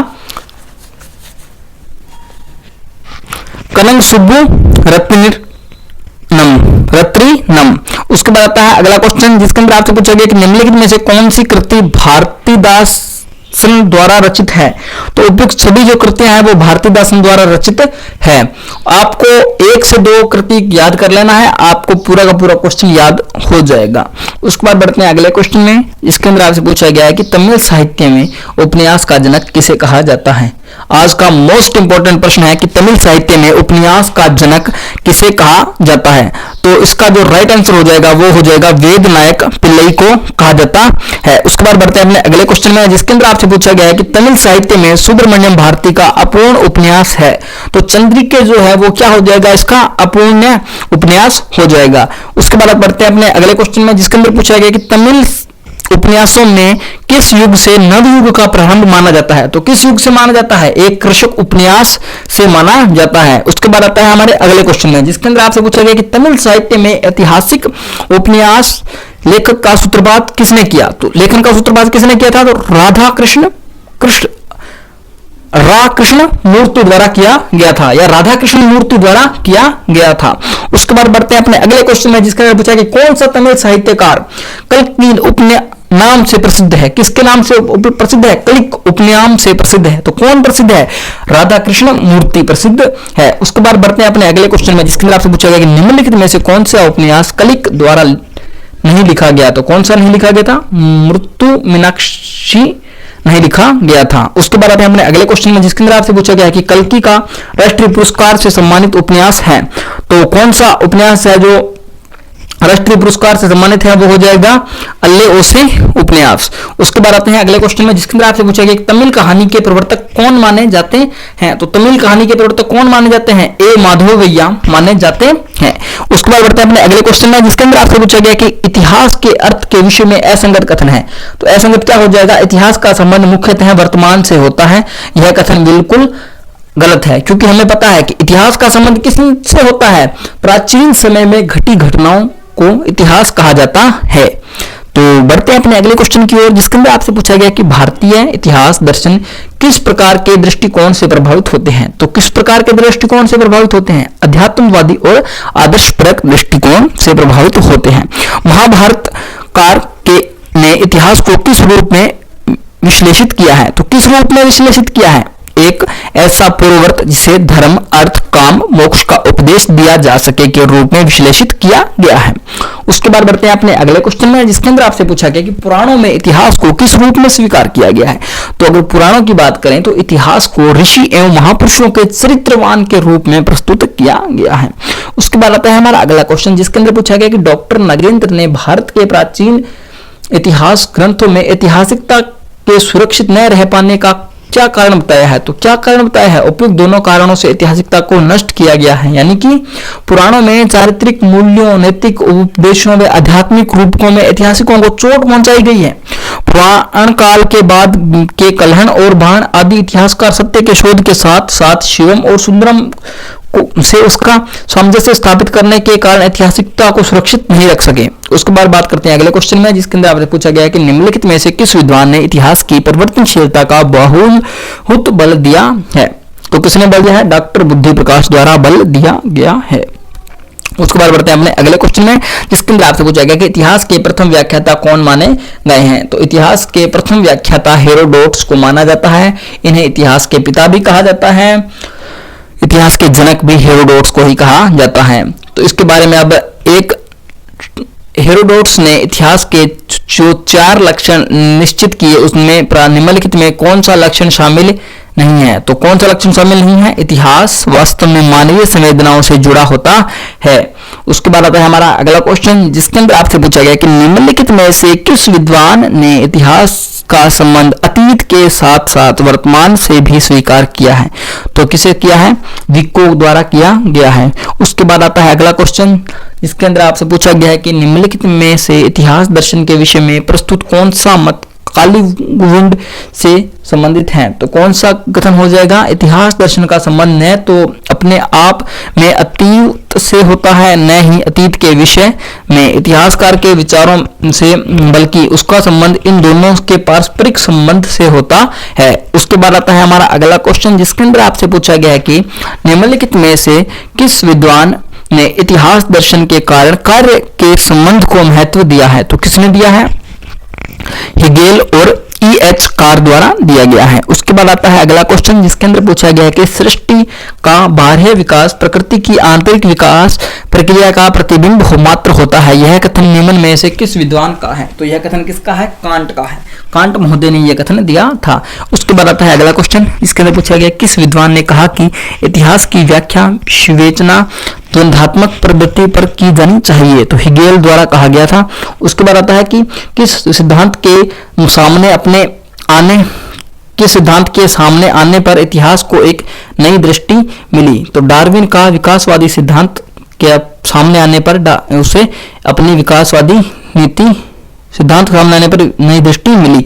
उसके बाद आते हैं अगले क्वेश्चन में, जिसके अंदर पूछा कि डार्विन के इतिहास सिद्धांत से इतिहास दर्शन में कौन सी विचारधारा का उदय हुआ। तो इतिहास घटना समूह के विकास का क्रम का विवेचन है का उदय हुआ। उसके बाद आता है अगला क्वेश्चन, जिसमें पूछा गया किस विद्वान ने इतिहास और साहित्य का घनिष्ठ संबंध स्वीकार करते हुए साहित्य की विभिन्न प्रवृत्तियों के मूल में 3 तत्वों की स्थिति स्वीकार की। तो किसने की थी? तेन ने की थी। किस विद्वान ने तेन के इतिहास और साहित्य के घनिष्ठ संबंधों को व्याख्यायित करने वाले विचारों की आलोचना की। तो किसने की थी? हडसन ने की थी। तो चलिए बढ़ते हैं उसके बाद अपने अगले क्वेश्चन पे, जिसके अंदर आपसे पूछा गया कि फ्रांसीसी विद्वान तेन ने साहित्य के विकास की यात्रा प्रक्रिया में किन तत्वों को स्वीकार किया। तो उपयुक्त सभी जिसके अंदर आते हैं जाति, वातावरण, क्षण विशेष इत्यादि। तो चलिए बढ़ते हैं अपने अगले क्वेश्चन की ओर, जिसके अंदर आपसे पूछा है कि हडसन ने तेन के मत का खंडन करते हुए साहित्य के विकास की प्रक्रिया में किस तत्व को जोड़ा। तो साहित्यकार की प्रतिमा और उसका व्यक्तित्व को जोड़ा। उसके बाद आता है अगला क्वेश्चन, जिसके अंदर आपसे पूछा गया है कि कार्ल मार्क्स ने साहित्य के विकास की प्रक्रिया को किस परिप्रेक्ष्य में विवेचित किया। तो उपयुक्त सभी इसका राइट आंसर हो जाएगा। उसके बाद आता है अगला क्वेश्चन, जिसके अंदर असंगत कथन है। आप पीडीएफ में से देख लीजिएगा, नीचे स्क्रीन पर आपको नंबर दिए गए हैं, मैसेज करें, आपको पीडीएफ मिल जाएगी। उसके बाद आता है अगला क्वेश्चन, जिसके अंदर आपसे पूछा गया है कि जैसे सामाजिक जीवन में कोई भी नई व्यवस्था पुरानी व्यवस्था से एकदम अलग होकर नहीं आ सकती, वैसे ही साहित्य में विकास क्रम को भंग करके शून्य से एक नई प्रगति नहीं आरंभ हो सकती। यह कथन किसका है? तो यह कथन किसका हो जाएगा? प्रेमचंद या मुंशी प्रेमचंद का हो जाएगा। उसके बाद आता है अगला क्वेश्चन, जिसके अंदर आपसे पूछा गया कि निम्न में से किस विद्वान ने मनोविज्ञान पक्षों के विकास की व्याख्या की है। तो उपयुक्त सभी इसका राइट आंसर हो जाएगा, जिसके अंदर रिचइस, विलियम एप्सन और लेविस F.W. बेटसन इत्यादि का नाम प्रमुख है। उसके बाद अब बात करते हैं अगले क्वेश्चन में, जिसके अंदर आपसे पूछा गया है कि निम्नलिखित में से किस विद्वान ने साहित्य की विकास प्रक्रिया में द्वंद्व और संतुलन को पर्याप्त महत्व दिया। तो किसने दिया? गणपति चंद्र गुप्त द्वारा दिया गया नाम। उसके बाद आता है अगला क्वेश्चन, जिसके अंदर पूछा गया है संतुलन स्थापना के अंतरंतर विकास की एक आवृत्ति पूरी हो जाती है तथा सृजन शक्ति तब तक के लिए शांत एवं निष्क्रिय हो जाती है जब तक कि उसे कोई नया द्वंद्व या किसी नए क्षेत्र का द्वंद्व पुनः उद्दीप्त एवं सक्रिय नहीं कर देता। साहित्य के इतिहास दर्शन के विषय में यह मत किसका है? तो यह डॉक्टर गणपति चंद्र गुप्त का मत हो जाएगा। उसके बाद बढ़ते हैं अपने अगले क्वेश्चन में, जिसके अंदर आपसे पूछा गया कि इतिहास दर्शन शब्द का सर्वप्रथम प्रयोग किसने किया? तो वाल्तेयर जो है उन्होंने इतिहास दर्शन शब्द का सर्वप्रथम प्रयोग किया था। उसके बाद बढ़ते हैं अपने अगले क्वेश्चन में, जिसके अंदर आपसे पूछा गया है कि इतिहास दर्शन का अर्थ है। तो इतिहास दर्शन का अर्थ क्या हो जाएगा? उन दृष्टिकोणों, विचारों व अध्ययन की पद्धतियों के समूह जिनका प्रयोग इतिहास के अध्ययन में संभव हो से होता है। उसके बाद आता है अगला क्वेश्चन, जिसके अंदर आपसे पूछा गया कि इतिहास के प्रति पाश्चात्य दृष्टिकोण किस प्रकार का रहा? तो किस प्रकार का रहा? वस्तुपरक रहा। उसके बाद आता है अगला क्वेश्चन, जिसके अंदर आपसे पूछा गया है कि साहित्य इतिहास की लेखन पद्धति क्या होनी चाहिए? तो साहित्य इतिहास की लेखन पद्धति क्या होनी चाहिए? विकासवादी समन्वयात्मक पद्धति होनी चाहिए। उसके बाद आता है अगला क्वेश्चन, जिसके अंदर पूछा गया है कि साहित्य इतिहास लेखन की विधेयवादी पद्धति का क्या अर्थ है? तो जातीय परंपराओं, राष्ट्रीय परंपराओं एवं सामाजिक वातावरण का विश्लेषण करते हुए साहित्य का इतिहास लिखना कहलाता है। उसके बाद बात करते हैं अगले क्वेश्चन में, जिसके अंदर पूछा गया है कि साहित्य इतिहास के अंतर्गत सबसे अधिक महत्वपूर्ण क्या है? तो युग चेतना का सिद्धांत सबसे अधिक महत्वपूर्ण है। उसके बाद आता है अगला क्वेश्चन, जिसके अंदर आपसे पूछा गया है कि साहित्य इतिहास के अंतर्गत सबसे अधिक विवादास्पद कार्य क्या है? तो काल निर्णय और नामकरण करना सबसे विवादास्पद कार्य है। मैं आपको बता दूं, मैंने पीछे कुछ क्वेश्चन पहले मैंने आपसे कहा था कि मैं आपको एक जो कोड वर्ड या जो एक कूपन कोड होता है वो मैं आपको बताऊंगा, जिसके थ्रू आपको ये पीडीएफ मिलेगी। तो आपका जो कूपन कोड है वो हो जाएगा BA final year 00। BA final year 00 आपका है, ये कूपन कोड है। आप इस कूपन कोड को हमें व्हाट्सएप पर मैसेज करके सेंड करेंगे तो आपको जो इसकी जो पीडीएफ है वो आपको मिल जाएगी। आपका कूपन कोड एक बार मैं फिर से बता देता हूं, आपका जो कूपन कोड है वो हो जाएगा BA final year 00। BA final year 00 आपका है कूपन कोड हो जाएगा। उसके बाद बात करते हैं अगले क्वेश्चन में, जिसके अंदर आपसे पूछा गया है निम्नलिखित में से साहित्य इतिहास का कौन सा अंग सर्वाधिक महत्वपूर्ण है? तो कौन सा अंग सर्वाधिक महत्वपूर्ण हो जाएगा? युगीन प्रवृत्तियों, परंपराओं व धाराओं का तटस्थ विश्लेषण है वो हो जाएगा। उसके बाद आता है अगला क्वेश्चन, जिसके अंदर आपसे पूछा गया है कि हिंदी साहित्य के इतिहास लेखन में किन बातों का ध्यान रखना आवश्यक है? तो उपयुक्त सभी का ध्यान रखना आवश्यक है, जिसके अंदर होता है सामग्री का संकलन, संकलित सामग्री का व्यवस्थीकरण, संकलित सामग्री का क्रम निर्धारण, वर्गीकरण, वर्गीकृत सामग्री का प्रगतिगत विश्लेषण। ये आप अपने मन से भी जोड़ सकते हो। इसके बाद आता है कि सर्वप्रथम हिंदी साहित्य का इतिहास किसने लिखा? तो ग्रासा दैतासी द्वारा सर्वप्रथम हिंदी साहित्य का इतिहास लिखा गया था। उसके बाद आता है अगला क्वेश्चन कि ग्रासा दैतासी ने निम्नलिखित में से कौन सा इतिहास ग्रंथ लिखा? तो स्तात्वार द ला लिटरेचर इन ए हिंदुस्तान नामक ग्रंथ की रचना की। ये मोस्ट सिलेक्टेड क्वेश्चन अब आपको आपकी स्क्रीन के ऊपर दिख रहे हैं। ये 100 प्रश्न है जो परीक्षा में 99.9% छपने के चांस रहेंगे। तो निम्नलिखित में से कौन सी विशेषता ग्रासा दैतासी के इतिहास ग्रंथ से संबंधित नहीं है? तो कुल 150 कवियों का विवरण यह उससे संबंधित नहीं है। उसके बाद आता है कि ग्रासा दैतासी ने अपने इतिहास ग्रंथ में हिंदी और उर्दू के कुल कितने कवियों का विवरण प्रस्तुत किया? तो 70 कवियों का विवरण प्रस्तुत किया था। उसके बाद आता है ग्रासा दैतासी के इतिहास ग्रंथ स्तात्वार द ला लिटरेचर इन ए हिंदुस्तान का हिंदी अनुवाद किसने किया? तो किसने किया था? डॉक्टर लक्ष्मी सागर वाणी ने द्वारा किया गया था। शिव सिंह चौहान कृत शिव सिंह सरोज नामक इतिहास ग्रंथ का रचनाकाल है। तो क्या हो जाएगा? 1883 ईस्वी उसका रचनाकाल हो जाएगा। जॉर्ज ग्रेसन के इतिहास ग्रंथ का प्रकाशन वर्ष क्या है? तो जॉर्ज ग्रेसन के इतिहास ग्रंथ का प्रकाशन वर्ष 1888 हो जाएगा। आपसे 3 पूछे जा सकते हैं सन, तो आप पीछे जो 3 क्वेश्चन मैंने बताए हैं उनको याद करके जाइएगा। उसके बाद आता है अगला क्वेश्चन, जिसके अंदर पूछा गया कि जॉर्ज ग्रेसन का इतिहास ग्रंथ the modern vernacular literature of Hindustan सर्वप्रथम किस रूप में प्रकाशित हुआ? तो एशियाटिक सोसाइटी ऑफ बंगाल की पत्रिका के विशेषांक के रूप में प्रस्तुत हुआ। उसके बाद आता है अगला क्वेश्चन, जिसके अंदर आपसे पूछा गया कि जॉर्ज ग्रेसन के इतिहास ग्रंथ के विषय में असत्य कथन कौन सा है? तो इसमें कवियों और लेखकों का वर्ण क्रमानुसार वर्णन हुआ है, यह इसका हो जाएगा। उसके बाद आता है अगला क्वेश्चन कि जॉर्ज ग्रेसन के इतिहास ग्रंथ में निम्नलिखित में से कौन सा दोष विद्यमान है? तो कौन सा दोष विद्यमान हो जाएगा? इतिहास लेखन में व्यापक दृष्टिकोण एवं कर्त पृष्ठ काल विभाजन का अभाव होना। उसके बाद आता है अगला क्वेश्चन, जिसके अंदर आपसे पूछा गया कि मिश्र बंधुओं द्वारा रचित हिंदी साहित्य के इतिहास का ग्रंथ मिश्र बंधु विनोद कितने भागों में विभक्त है? तो कितने भागों में विभक्त हो जाएगा? 4 भागों के अंदर विभक्त हो जाएगा। उसके बाद आता है अगला क्वेश्चन, जिसके अंदर आपसे पूछा गया है कि मिश्र बंधु विनोद के प्रथम 3 भागों का प्रकाशन कब हुआ? तो मिश्र बंधु विनोद के प्रथम 3 भागों का जो प्रकाशन है वो 1913 ईस्वी में हुआ था। उसके बाद आता है अगला क्वेश्चन, जिसके अंदर आपसे पूछा गया कि मिश्र बंधु विनोद के विषय में असत्य कथन है। तो ये क्वेश्चन आप पीडीएफ में से देख लीजिएगा। आचार्य रामचंद्र शुक्ल ने अपने इतिहास ग्रंथ में कवियों के परिचयात्मक विवरण किस ग्रंथ से लिए हैं? तो किससे लिए हैं? मिश्र बंधु विनोद से लिए गए हैं। उसके बाद आता है अगला क्वेश्चन, आचार्य रामचंद्र शुक्ल द्वारा रचित हिंदी साहित्य का इतिहास सर्वप्रथम किस रूप में प्रकाशित हुआ? तो सर्वप्रथम किस रूप में प्रकाशित हुआ था? हिंदी शब्द सागर की भूमिका के रूप में। तो आचार्य रामचंद्र शुक्ल ने अपने इतिहास ग्रंथ में कितने वर्षों का इतिहास प्रस्तुत किया? तो 900 वर्षों का जो इतिहास है आचार्य रामचंद्र शुक्ल ने प्रस्तुत किया था। उसके बाद बढ़ते हैं अगले क्वेश्चन में, जिसके अंदर आपसे पूछा है कि आचार्य शुक्ल ने हिंदी साहित्य के इतिहास को कितने कालखंडों में विभाजित किया? तो आचार्य रामचंद्र शुक्ल द्वारा 4 खंडों में विभाजित किया गया। उसके बाद आता है अगला क्वेश्चन, जिसके अंदर आपसे पूछा गया कि निम्नलिखित में से कौन सा कालखंड शुक्ल जी के हिंदी साहित्य के इतिहास के वर्गीकरण में शामिल नहीं होता? तो कौन सा नहीं होता? सूत्रकाल नहीं होता। मैं आपको बताऊं, इस क्लास को रिकॉर्ड करने में काफी समय मेहनत लगती है, तो आपको इस क्लास अच्छी लग रही है तो आपको लाइक जरूर करना है, अपने दोस्तों के पास शेयर जरूर करना है, चैनल को सब्सक्राइब भी करना है, ताकि ऐसे ही जानकारी आप तक उपलब्ध करवाई जा सके। तो निम्नलिखित में से कौन सा कालखंड शुक्ल जी के हिंदी साहित्य के इतिहास के वर्गीकरण में शामिल नहीं है? तो कौन सा नहीं है? सूत्रकाल है वो शामिल नहीं है। उसके बाद आता है अगला क्वेश्चन कि निम्नलिखित में से कौन सी आचार्य शुक्ल ने हिंदी साहित्य के इतिहास ग्रंथ की विशेषता नहीं है? तो कौन सी नहीं है? कवियों का वर्णन क्रमानुसार दिया गया है, नहीं है। उसके बाद आपका अगला क्वेश्चन है कि आचार्य शुक्ल का हिंदी साहित्य का इतिहास कब प्रकाशित हुआ? तो 1929 के अंदर हिंदी साहित्य का इतिहास प्रकाशित हुआ। आचार्य हजारी प्रसाद द्विवेदी ने हिंदी साहित्य के इतिहास से संबंधित कौन सा ग्रंथ नहीं लिखा? तो कौन सा नहीं लिखा? हिंदी साहित्य का आलोचनात्मक इतिहास नहीं लिखा गया है आचार्य हजारी प्रसाद द्विवेदी जी द्वारा। उसके बाद आता है अगला क्वेश्चन, ये आप अपनी पीडीएफ में से देख लीजिए। उसके बाद बढ़ते हैं अपने अगले क्वेश्चन में, जिसके अंदर आपसे पूछा गया है कि हिंदी साहित्य का उद्भव काल रचना किसकी है?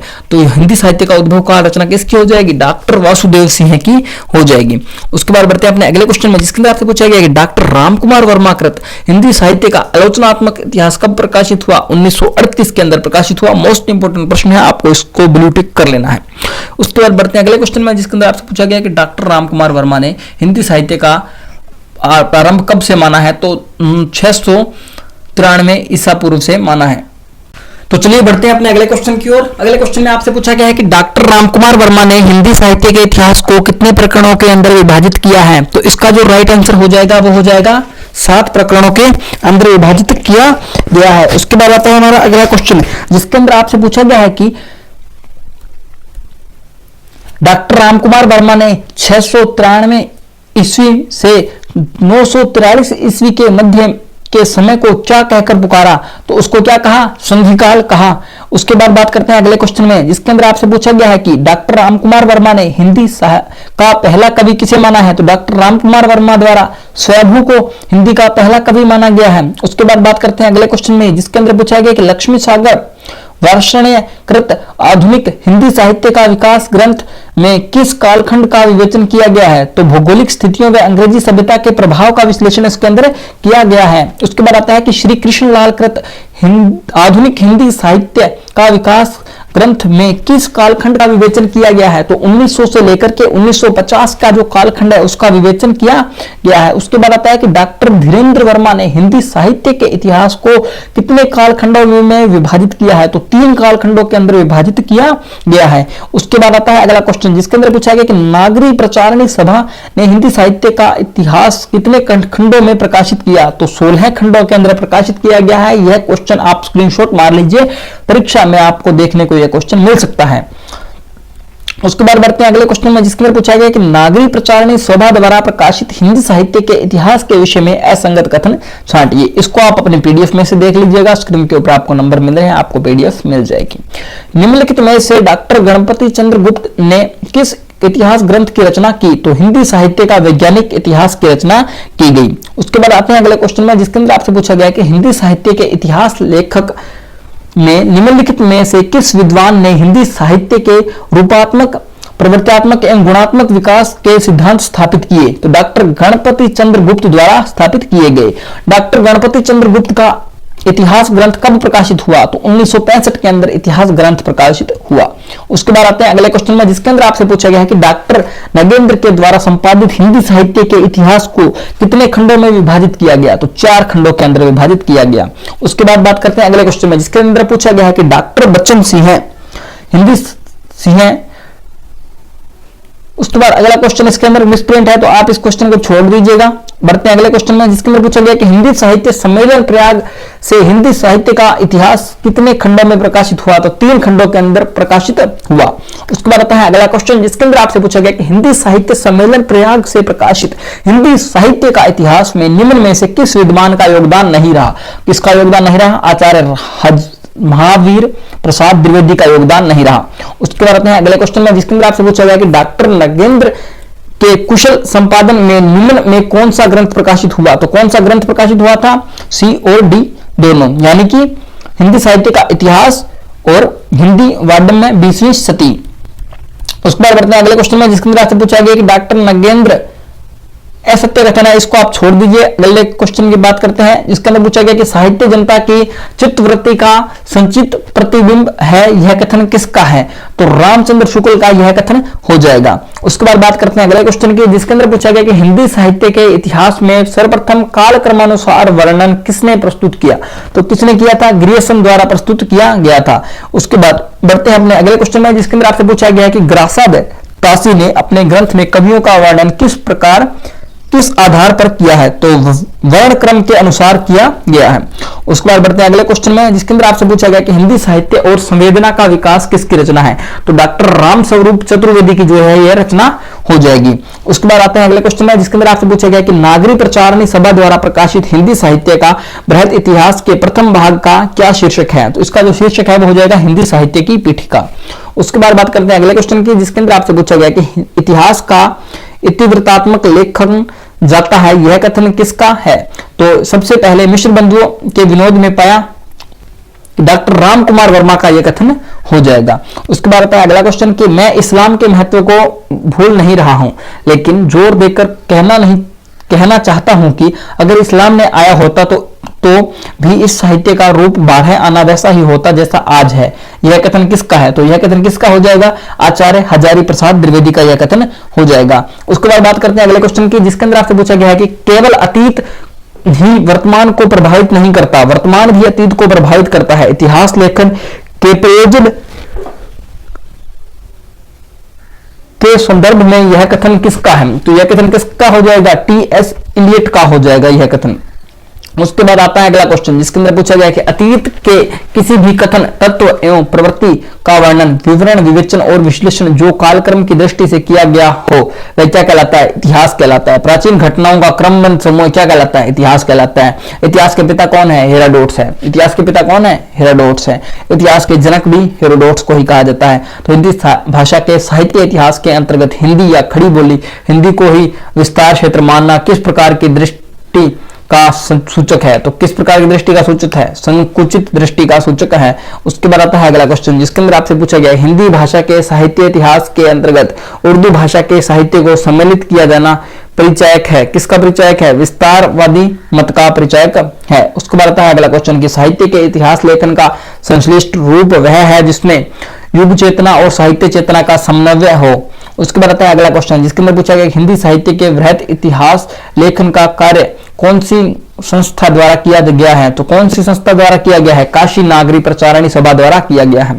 तो 84 वैष्णवन की वार्ता, 252 वैष्णव की वार्ता, भक्तमाल आदि को निम्नलिखित में से किस तत्व के अभाव के कारण साहित्य का इतिहास नहीं माना जा सकता? तो किसके कारण नहीं माना जा सकता? कालक्रम एवं संसवत का अभाव के कारण नहीं माना जा सकता। उपयुक्त सभी का अभाव हो जाएगा इसका राइट आंसर। उसके बाद आता है कि ग्रासाद तासी ने अपना इतिवृत्त ग्रंथ मूलतः किस भाषा में लिखा? तो कौन सी भाषा में लिखा था? फ्रेंच भाषा के अंदर लिखा गया था। उसके बाद आता है अगला क्वेश्चन, जिसके अंदर आपसे पूछा गया है कि शिव सिंह सेगर द्वारा रचित हिंदी साहित्य का इतिहास शिव सिंह सरोज कब प्रकाशित हुआ? तो 1883 के अंदर जो है ये प्रकाश 1883 ईस्वी के अंदर जो है यह प्रकाशित हुआ था। उसके बाद आता है अगला क्वेश्चन, जिसके अंदर आपसे पूछा गया कि जॉर्ज ग्रियर्सन द्वारा रचित हिंदी साहित्य का इतिहास किस भाषा में लिखा गया। तो जॉर्ज ग्रियर्सन द्वारा रचित हिंदी साहित्य का इतिहास अंग्रेजी भाषा में लिखा गया। निम्नलिखित में से किस ग्रंथ को सही अर्थों में हिंदी साहित्य का पहला इतिहास कहा जा सकता है। तो the modern vernacular literature of Hindustan को माना जा सकता है। उसके बाद आता है ग्रियर्सन द्वारा लिखित हिंदी साहित्य को सच्चे अर्थों में हिंदी साहित्य का इतिहास मानने का क्या कारण है। तो इसके जो उपयुक्त छवि है जो इसका राइट आंसर हो जाएगा। उसके बाद बात करते हैं अगले क्वेश्चन में, जिसके अंदर आपसे पूछा गया है कि मिश्र बंधु के नाम से जाने जाने वाले श्याम बिहारी मिश्र और शुकदेव बिहारी मिश्र के तीसरे भाई का क्या नाम था। तो गणेश बिहारी मिश्र इनके तीसरे भाई का नाम था। उसके बाद बात करते हैं अगले क्वेश्चन की, जिसके अंदर आपसे पूछा गया कि आचार्य रामचंद्र शुक्ल प्रणीत साहित्य इतिहास में सर्वाधिक विवादास्पद काल कौन सा रहा। तो आदिकाल है जो सर्वाधिक विवादास्पद काल रहा। उसके बाद बात करते हैं अगले क्वेश्चन में, जिसके अंदर पूछा गया कि सन 1929 ईस्वी में हिंदी साहित्य के जिसका साहित्य इतिहास आज भी आकाश एवं याज्वल्यमान नक्षत्र उदित हुआ इस परंपरा में उत्कृष्ट है, यह नक्षत्र कौन था। तो आचार्य रामचंद्र शुक्ल। कभी कभी पता नहीं पीडीएफ बनाने वाला को क्या हो जाता है, ये पीडीएफ के अंदर इतनी बड़ी गलतियां कर देते हैं, पता नहीं चलता। उसके बाद बढ़ते हैं अगले क्वेश्चन में, जिसके अंदर आपसे पूछा गया कि आचार्य रामचंद्र शुक्ल के साहित्य इतिहास की पूर्वाग्रह युक्त मान्यताएं थी। तो उपयुक्त सभी भक्ति आंदोलन तदयुगीन निराशा की देन है, प्रेमाख्यान परंपरा सूफी मानसवियों के अनुकूल है, संत मत पर इस्लाम के एकेश्वरवाद का प्रभाव है। उपयुक्त सभी इसका राइट आंसर हो जाएगा। आचार्य हजारी प्रसाद द्विवेदी की इतिहास दृष्टि में हम समन्वय में पाते हैं ऐतिहासिक चेतना एवं पूर्ण परंपरा का बोध। उसके बाद आता है अगला क्वेश्चन, जिसके अंदर आपसे पूछा गया कि नागरी प्रचारणी सभा एकलव्य प्रतिष्ठित संस्था है जो कि सी और डी इसका राइट आंसर हो जाएगा। उसके बाद बात करते हैं कि एशियाटिक सोसाइटी ऑफ बंगाल संस्था कहां स्थापित है। मोस्ट इंपोर्टेंट क्वेश्चन है, अभी के बेस को स्क्रीनशॉट मार लीजिए। तब तक के लिए इस क्लास को मैं थोड़ा होल्ड करता हूं, आप स्क्रीनशॉट मार लीजिए। इसका जो राइट आंसर है वो कलकत्ता हो जाएगा।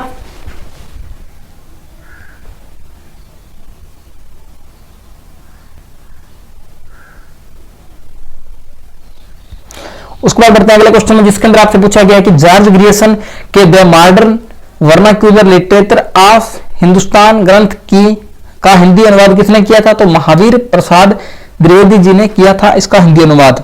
तो चलिए बढ़ते हैं अपने अगले क्वेश्चन की ओर, जिसके अंदर आपसे पूछा गया कि अपभ्रंश को पुरानी हिंदी किसने कहा। तो अपभ्रंश को पुरानी हिंदी किसने कहा। चंद्रदत्त शर्मा गुलेरी द्वारा कहा गया।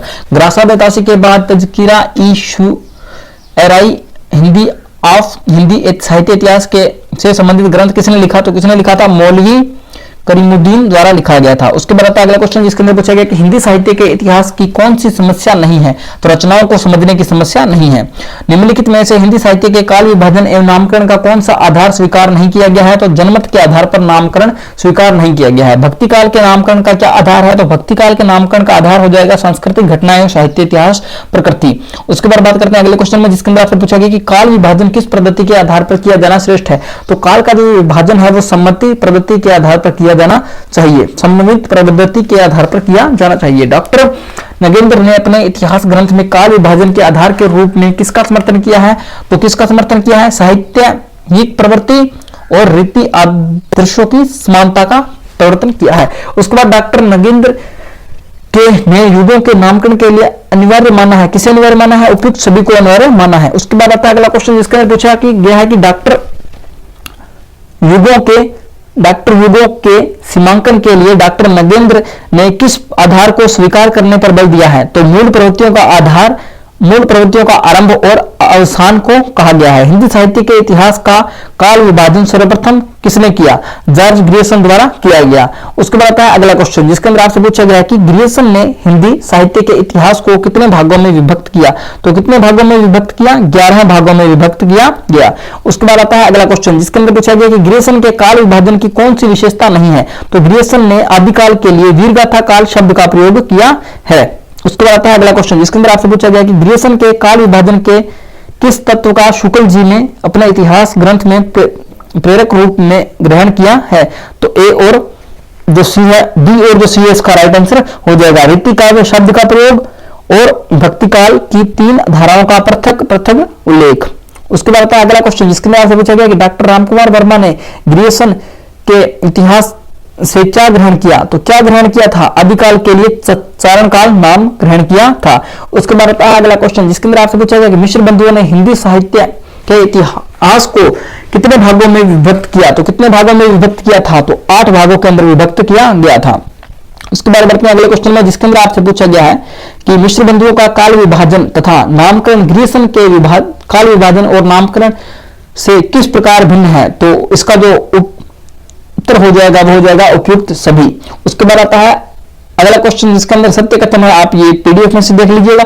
उसके बाद हमारा अगला क्वेश्चन है कि बाबू श्याम सुंदर दास ने आधुनिक काल के लिए कौन सा नाम स्वीकार किया? तो कौन सा नाम स्वीकार किया गया था? नवीन विकास युग नाम स्वीकार किया गया। उसके बाद आता है अगला क्वेश्चन जिसके अंदर पूछा गया निम्नलिखित में से किस विद्वान ने आदिकाल के लिए वीरकाल नाम को उचित माना है? तो विश्वनाथ प्रसाद मिश्र द्वारा माना गया है।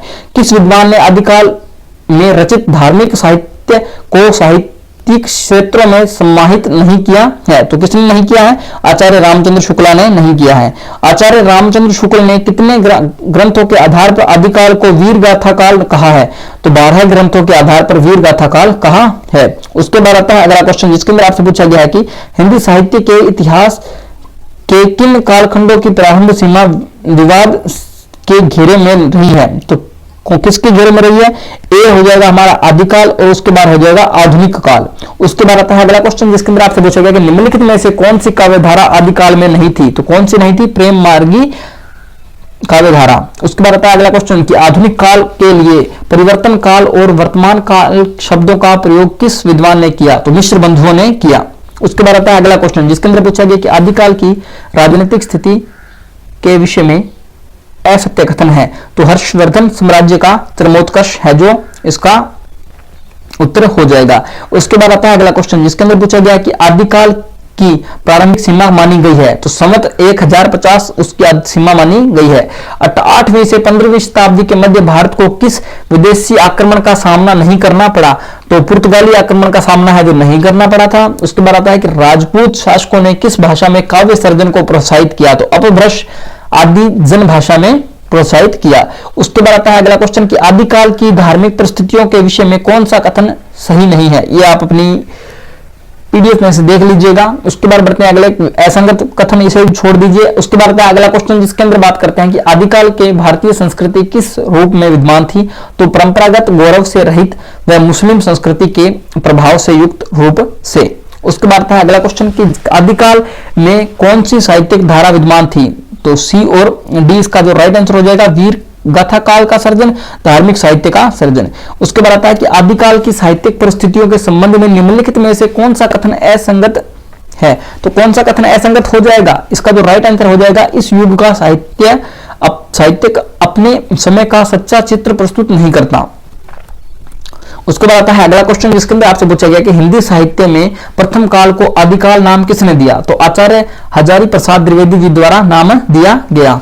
उसके बाद आता है अगला क्वेश्चन जिसके अंदर आपसे पूछा गया है कि निम्नलिखित में से किस विद्वान ने आदिकाल को 2 भागों में विभक्त कर संधिकाल और चारणकाल नाम दिया? तो किसने दिया था? डॉक्टर रामकुमार वर्मा द्वारा दिया गया। उसके बाद आता है अगला क्वेश्चन जिसके अंदर आपसे पूछा गया कि आचार्य रामचंद्र शुक्ल ने आदिकाल की समय सीमा क्या निर्धारित की है? तो आचार्य रामचंद्र शुक्ल ने आदिकाल की समय सीमा क्या निर्धारित की है? संवत 1050 से 1375।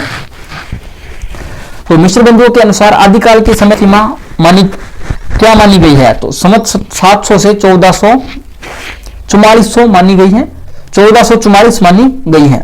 उसके बाद आता है अगला क्वेश्चन जिसके अंदर बात करते हैं कि हिंदी साहित्य के आरंभिक काल को वीर गाथा काल नाम किसने दिया? तो आचार्य हजारी प्रसाद द्विवेदी द्वारा वीर गाथा नाम दिया गया।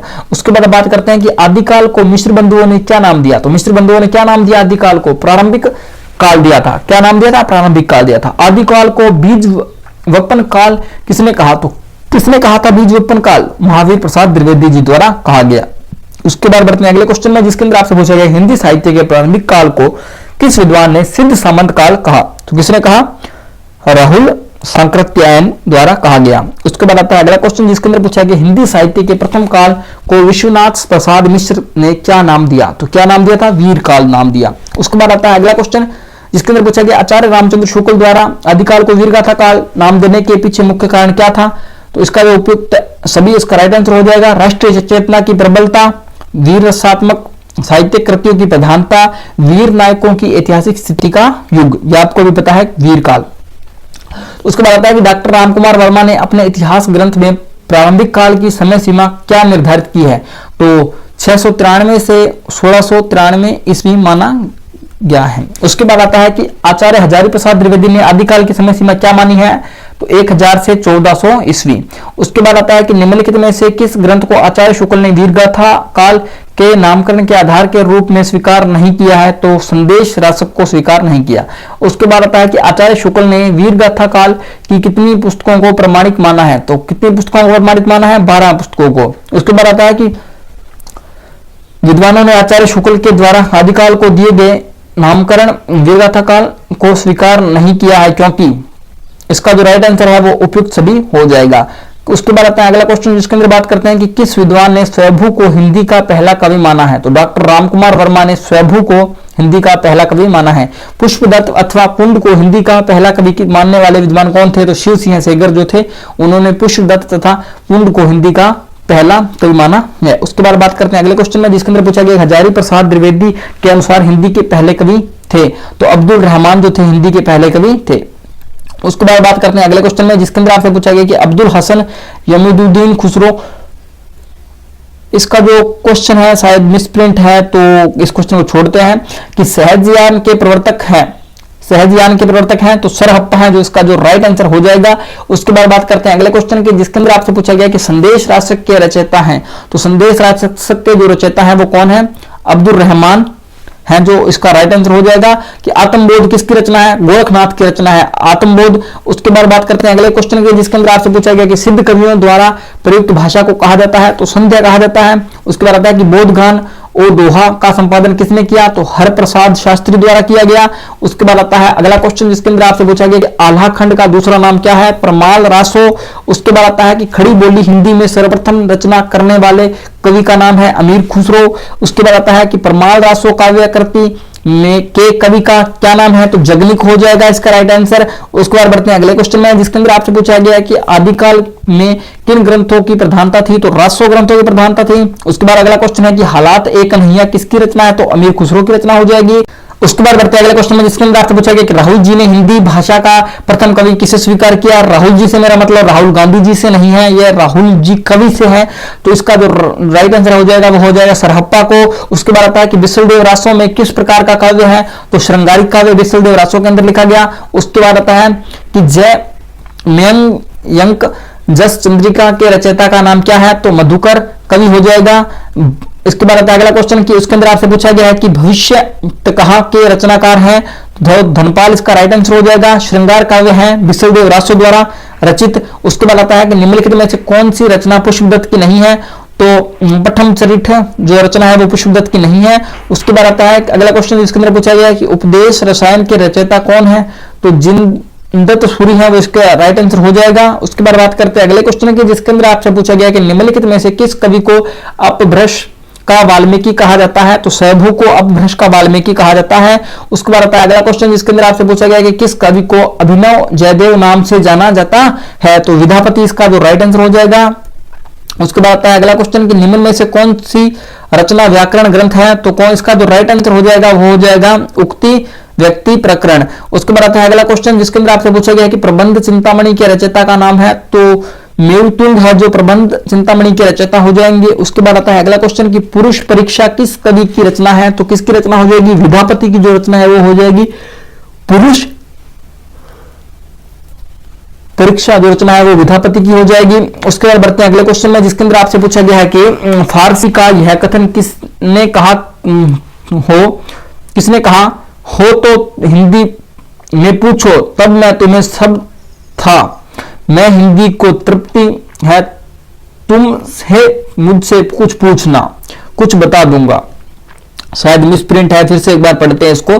फारसी का यह कथन किसने कहा? हो तो हिंदी में पूछो तब मैं तुम्हें सब बताता, मैं हिंदी को तृप्ति हूं, तुम्हें मुझसे कुछ पूछना कुछ मैं बताता। मतलब वो कह रहा है कि तुम हिंदी में मुझसे कुछ पूछो, हिंदी में पूछो तो मैं हिंदी में ही तुम्हें बताऊंगा ये कथन किसका है, तो अमीर खुसरो का जो ये कथन है ये हो जाएगा।